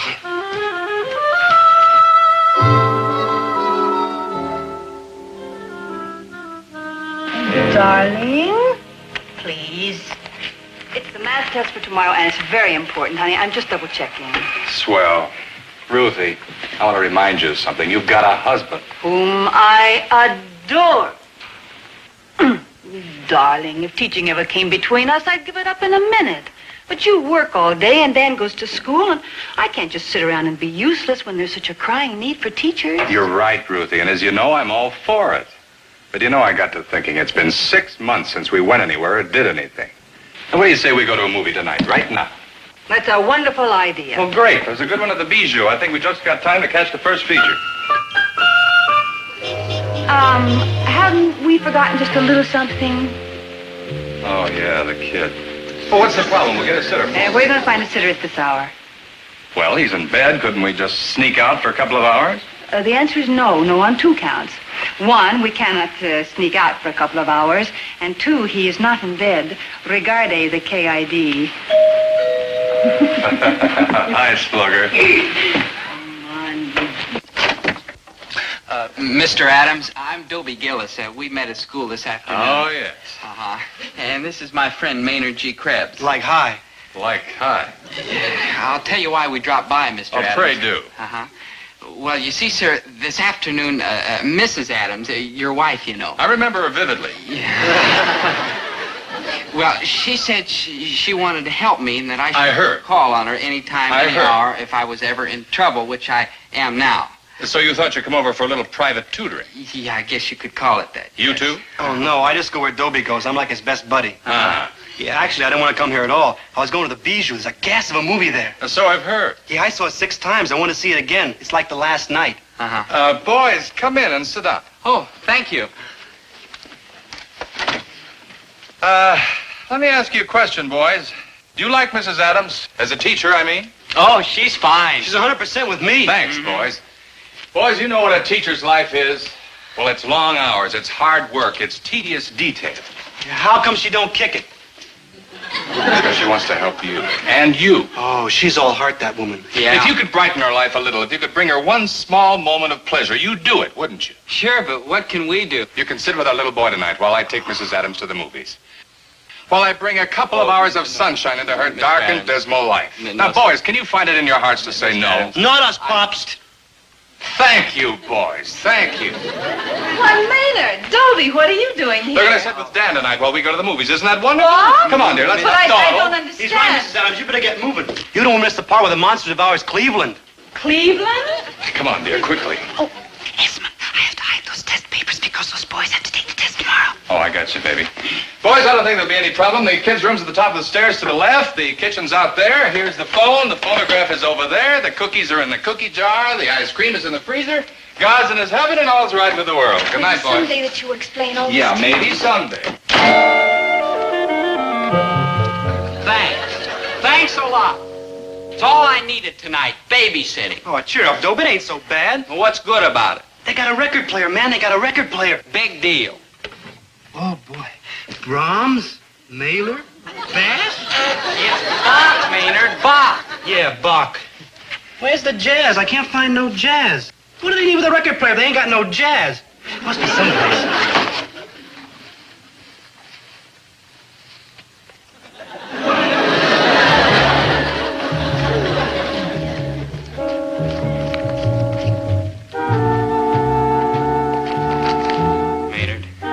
Maynard, do you believe in fate?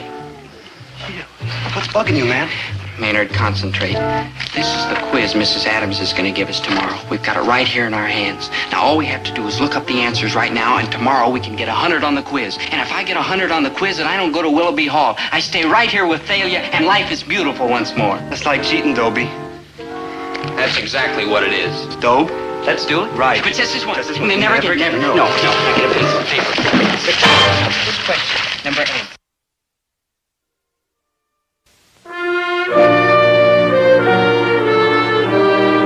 Thus, one Englishman with imagination, Isaac Newton, lying under an apple tree, altered the entire course of civilization. On your way out of class, you may pick up your quiz papers. I'd like Dobie Gillis and Maynard Krebs to remain behind. Dismissed. That's very good, Thalia. Thank you. Well, why aren't you smiling, boys? It isn't often anyone gets 100 on a math quiz. 100? Dobie, let me see. Oh, Dobie, you said you'd do it, and you did. Mwah, you turned over a brand new leaf. Oh, mwah, I'm so happy. You mean I don't have to go to Willoughby Willoughby Hall? Hall, no. I just thought it would be the best thing for you and for us. But now we can be together forever and ever and ever. Is there anything you'd like to tell me? No, ma'am. Nothing at all? No, ma'am. Maynard? I'm with Dobie. I see. That's all, boys. You may go. Let's go to the ice cream parlor. This calls for a celebration. Oh, and I've got a little shock for you. I'm buying.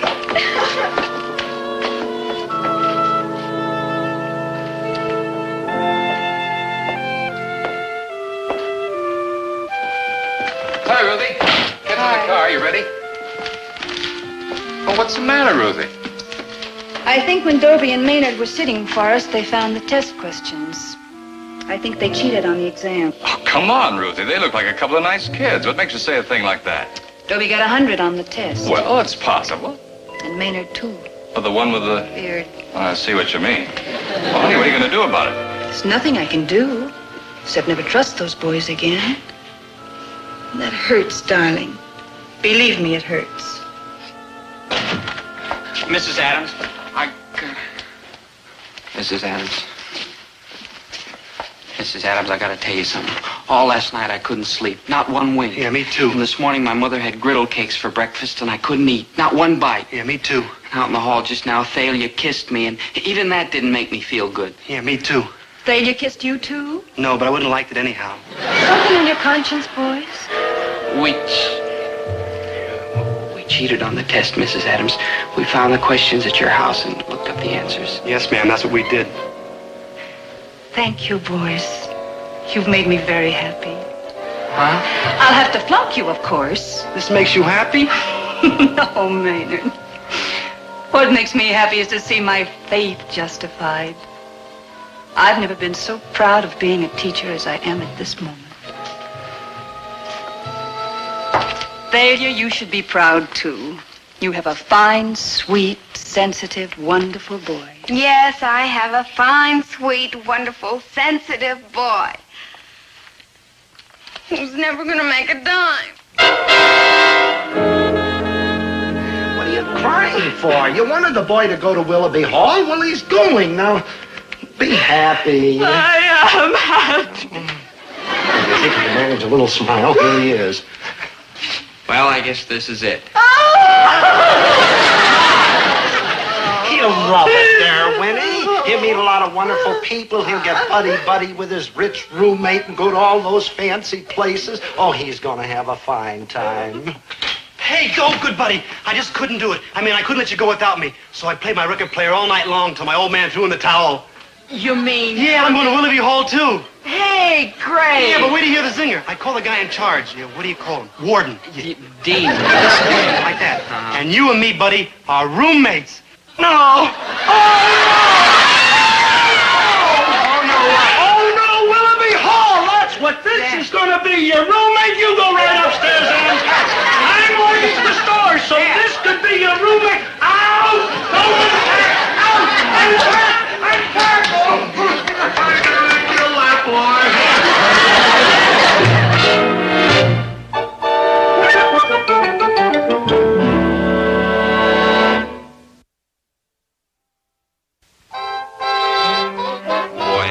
Everything up. How good, buddy? How?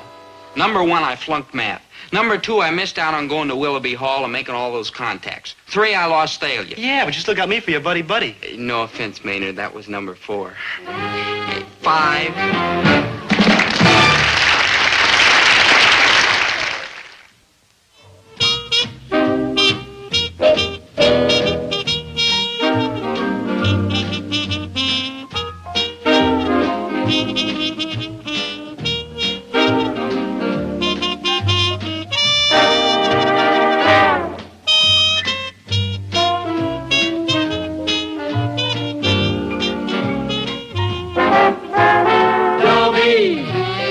Once a gal was dreamy, Dobie.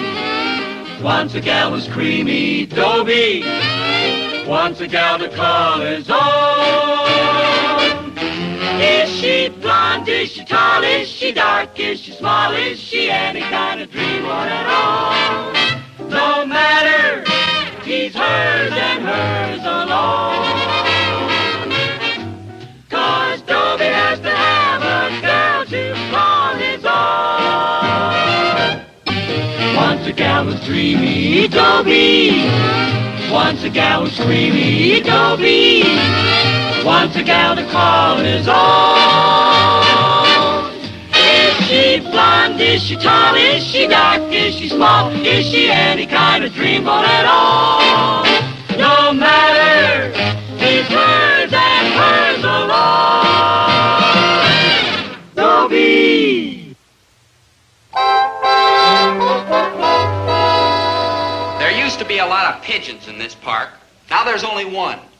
Me. I've been sitting here 2 hours waiting for a girl.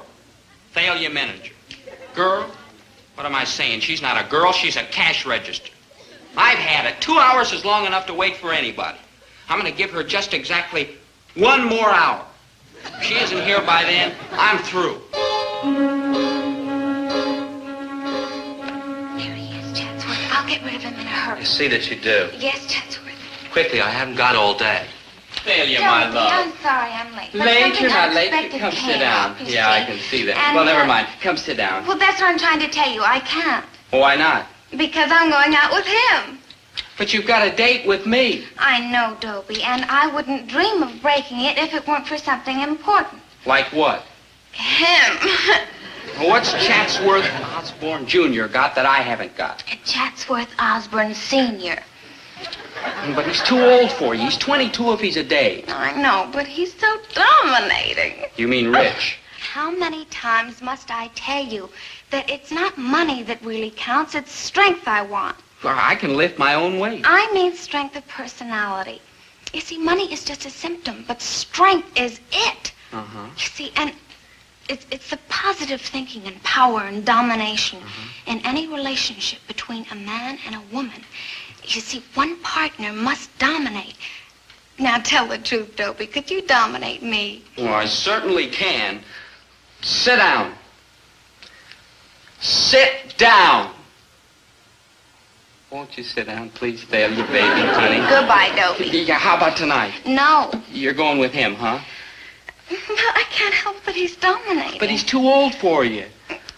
Fool, don't you realize that when you're 25, he'll be 30? All right, goodbye. Goodbye forever. This is the end. Sorry I took so long to... Sorry, a fat lot of good that does. Can I call you tonight? Can I carry your racket? No, very well. Oh. Good riddance. Good riddance. I'm better off without you anyhow. I need you like I need oxygen, food, water, light.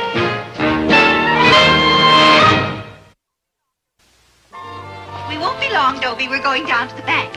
Yeah, we're going down to the bank to sign a note to borrow some money to buy a new truck so I can go out and deliver groceries and make a living to keep you strong and healthy so you can go out and chase girls while I go out and drive the truck. Here, put this on. No, I don't need it, Dad. Put on the apron. This isn't a lending library, you know. It's a grocery store. Now put it on. He doesn't need to put on the apron, Herbert. Stop bullying the boy. He can put it on for 15 minutes. Oh, okay, Dad, if it'll make you happy. I don't ask to be happy. All I ask is that you wait on any customers that come in and put the money in the cash register, which reminds me.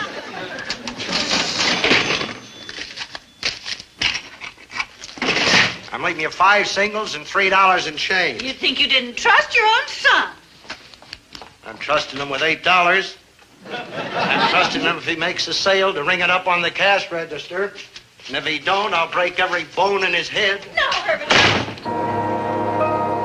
Blow, blow, blow.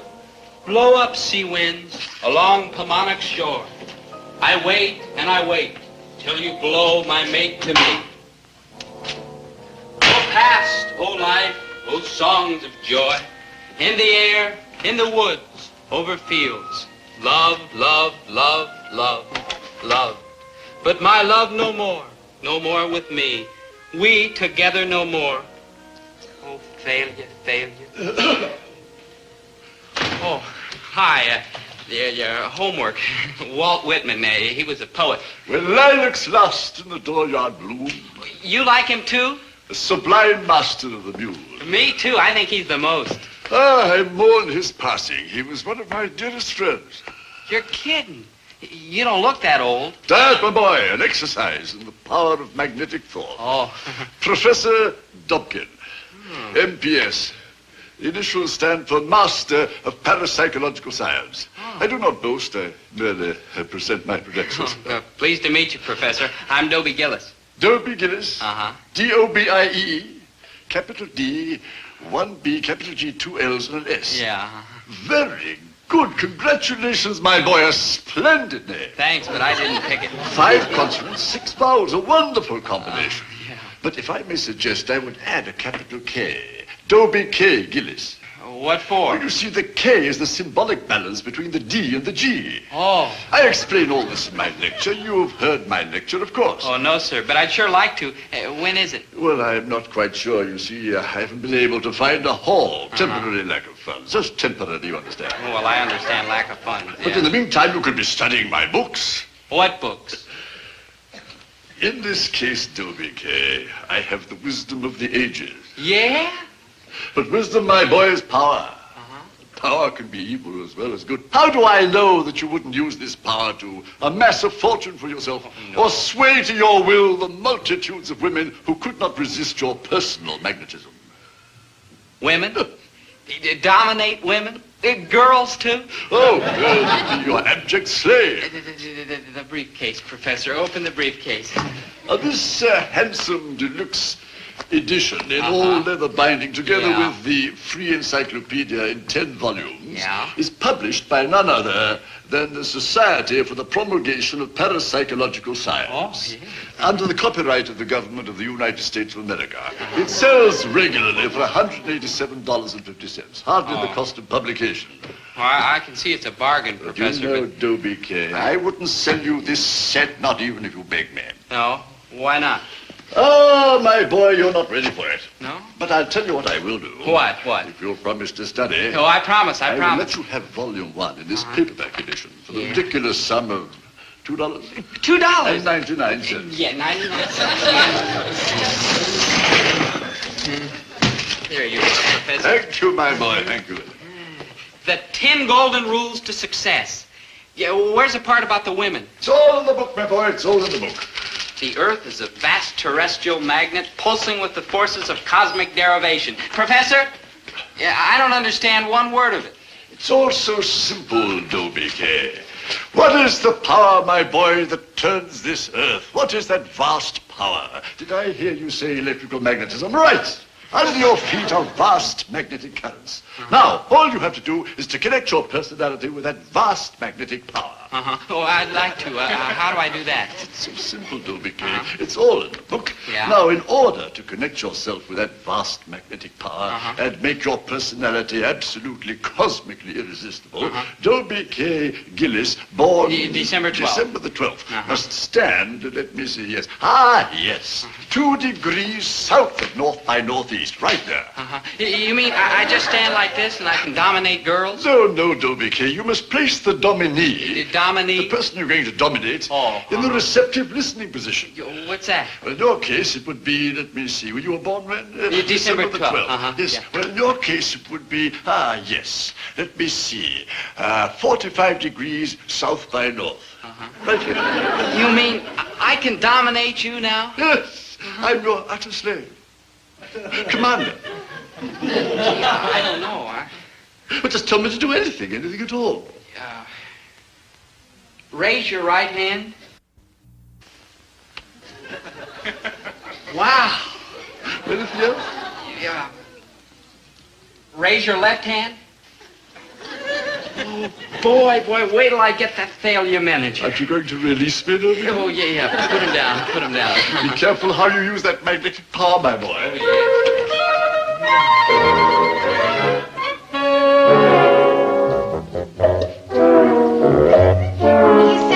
Chatsworth?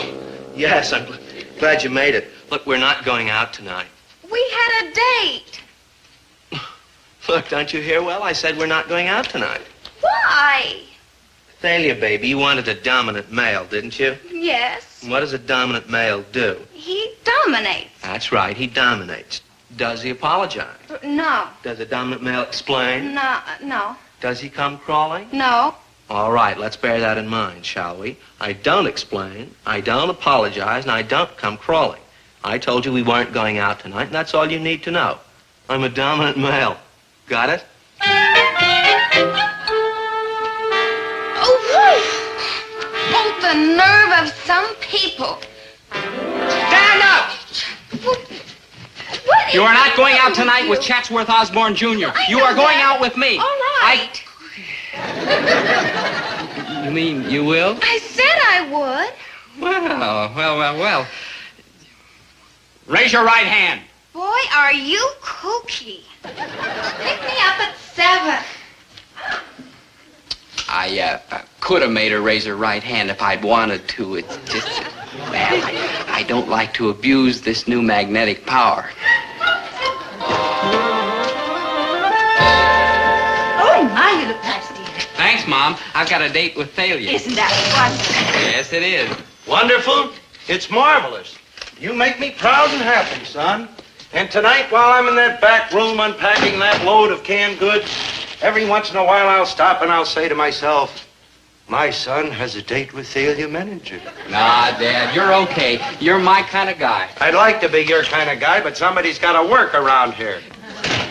Ah, Dobie Gillis, just the man I was looking for. Yeah, and I've been looking for you too, Professor. That magnetic power, it's the greatest. Magnetic? You mean you made it work? I just got myself a date with Thalia Menninger is all. Splendid, splendid. Well, in that case, you'll be ready to purchase volume 2. Oh, I'm ready, Professor, but I haven't any money. None? Not a penny, no. Oh, that's rather unfortunate. I was wrong. But I'd sure like to come to your lecture and learn some more of this magnetic jazz. Say, have you booked a hall yet? Not yet, I'm afraid. You see, I'm in rather the same difficulty you are. Oh, no loot, huh? Well, just temporary, you understand. I understand. I could find a hall somewhere, even a small one, and set up my pitch. It's arranged for my lecture. I'll soon be rolling in wealth. Yeah. Hey, Professor, I wish I could help you, but... Can, Dobie, you can. How? Well, just name it. Maybe you could persuade your father to let me have his grocery store tomorrow Well, night. I don't know. He doesn't persuade very The easy. grocery store would be ideal. You see, we could serve little snacks and things like that. Snacks? My father will kill me. Dobie, you of all people know how important it is that I spread my message to the world. I know. Can't you get your father out of the grocery store just for tomorrow night? Well, how? Well, get him to go to the movies. Oh, I don't... Say, maybe I could use my new magnetic power. Make him go to the movies. Sure, I can do it. I don't think I would if I were you, Dobie. Dobie? Dobie K. Remember, I'm attuned to the greatest force in nature. I can feel the cosmic energy coursing through my body. Professor, my father will be at the movies tomorrow night. Count on it. Take my advice and have a little more experience. Read volume 2. I hope there's a train out of town tomorrow night. Well, another day, another dollar. Winnie, let's you and I go upstairs and take off our shoes, sit down and watch television, huh? No. No what? No television. What's wrong with television? There is nothing wrong with television, but you and I are going out tonight. People who stay home night after night stagnate. You have been reading those women's magazines again. Never you mind what I've been reading. We are going out to the movies tonight. Not me, baby. I am going upstairs and stagnate. Herbert, I won't let you. Whether you like it or not, I am going to broaden your cultural base. At the movies? No arguments. We are going to the movies, and that's final. Okay, but you don't argue fair.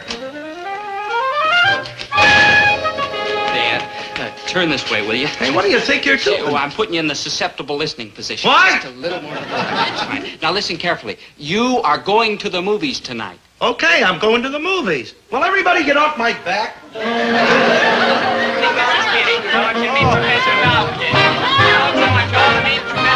Welcome, everybody. Only then will you be able to purchase this handsome set for your permanent library. All books personally autographed by the author.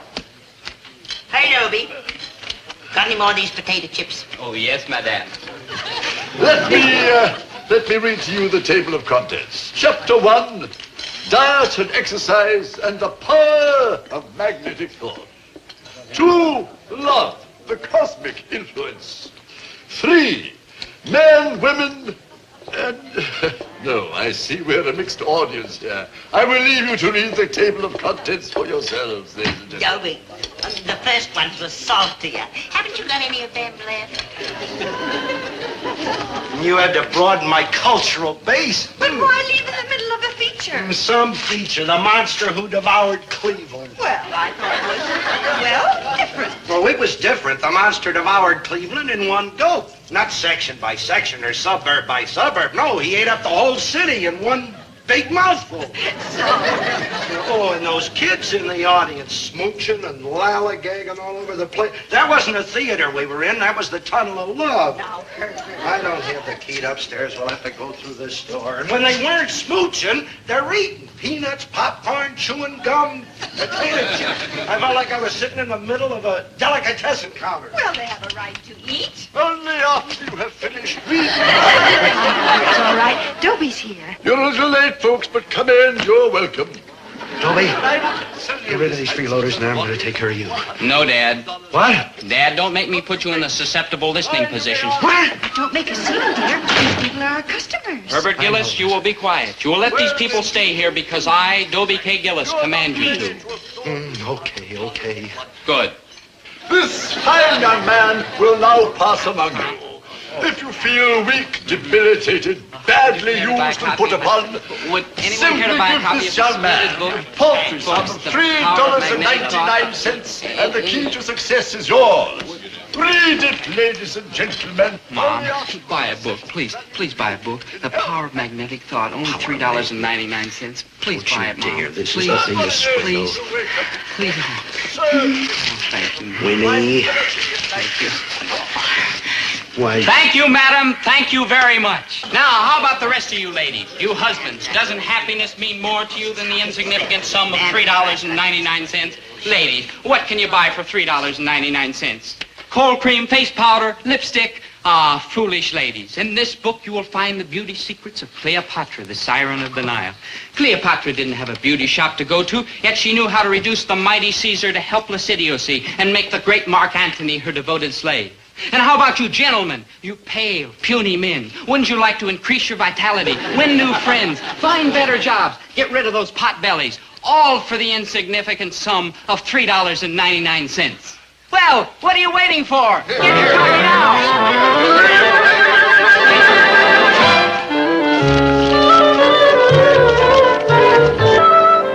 Sheer genius, Dobie K. Never in my life have I seen such a demonstration of magnetic power. Now listen, you old fraud, you. Dad, what are you saying? You shut up. I didn't mind it so much when you were just an ordinary bum, but now you're a swindler, too. Swindler? Why, magnetic power is a force that rules the world itself. Well, how do you think I got a date with Thalia last night? Not only last night, but tonight, tomorrow night, and the night after that. And how do you think I got you to go to the movies? Now, I don't know how you got the date with Thalia, chloroform probably, but you did not get me to go to the movies. Your mother did. No, Dad. I put you in the susceptible listening position. No, dear.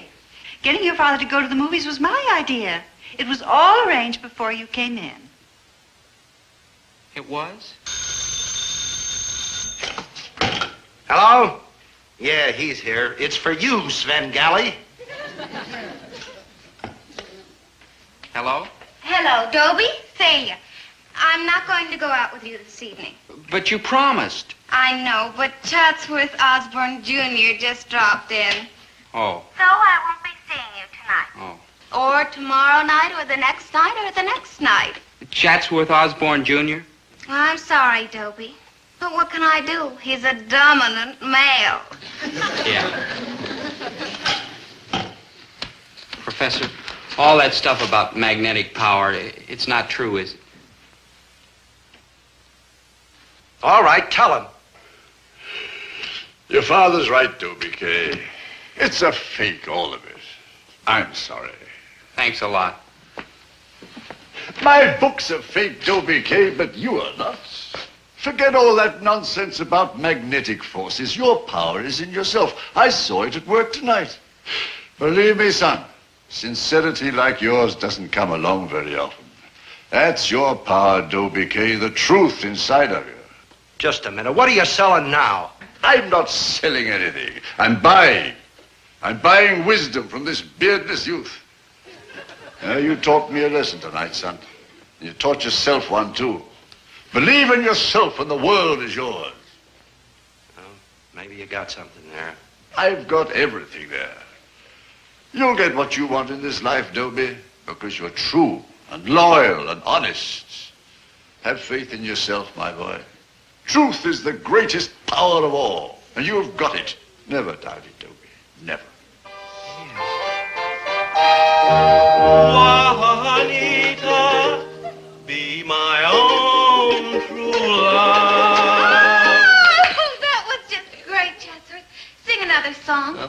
feel like it. Do you? Yes, I believe I do. Good. For my next number, I will do Lord Jeffrey Amherst.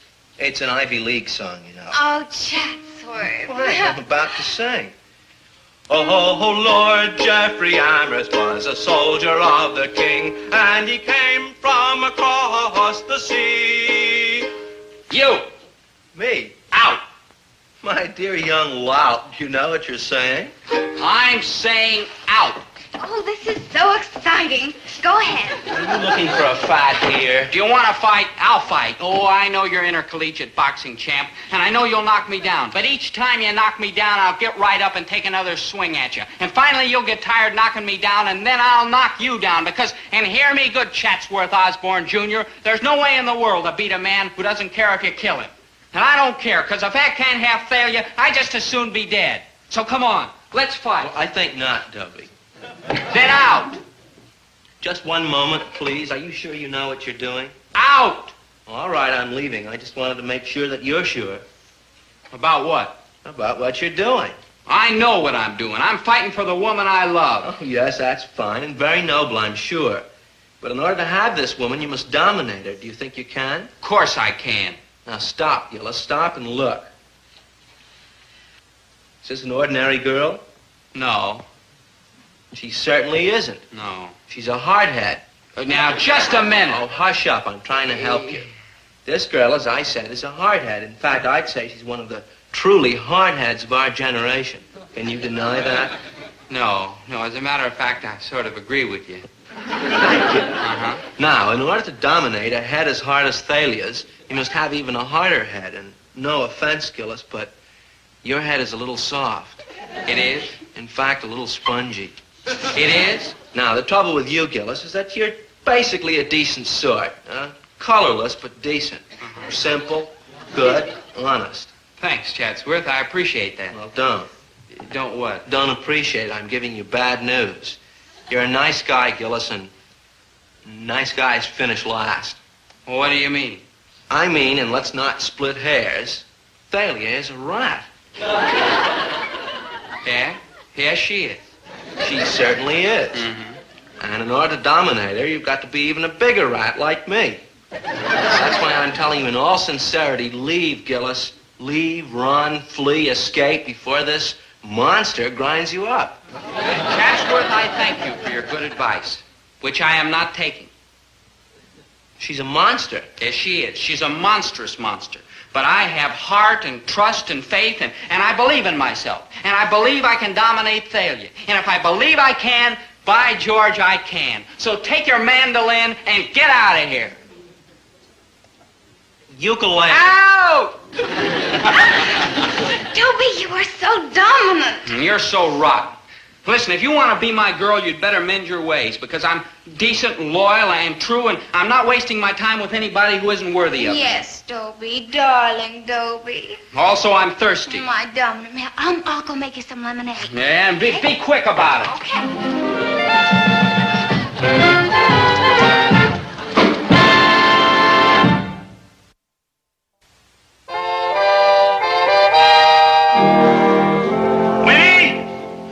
A new dress, every 6-8 months, a new dress. Oh, come here. You stand over there, Winnie. There. You are now in the susceptible listening position. Raise your right hand. Raise your left hand. Raise both. No. I am now completely dominating you, ain't I? Yes. You are completely within my power, aren't you? Yes. You do not want a new dress. No. Okay. I got one yesterday.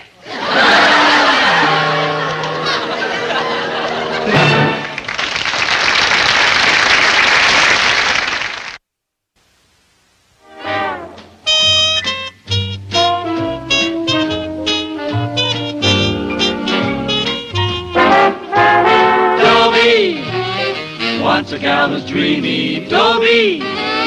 Once a gal was creamy, Dobie. Once a gal to call his own.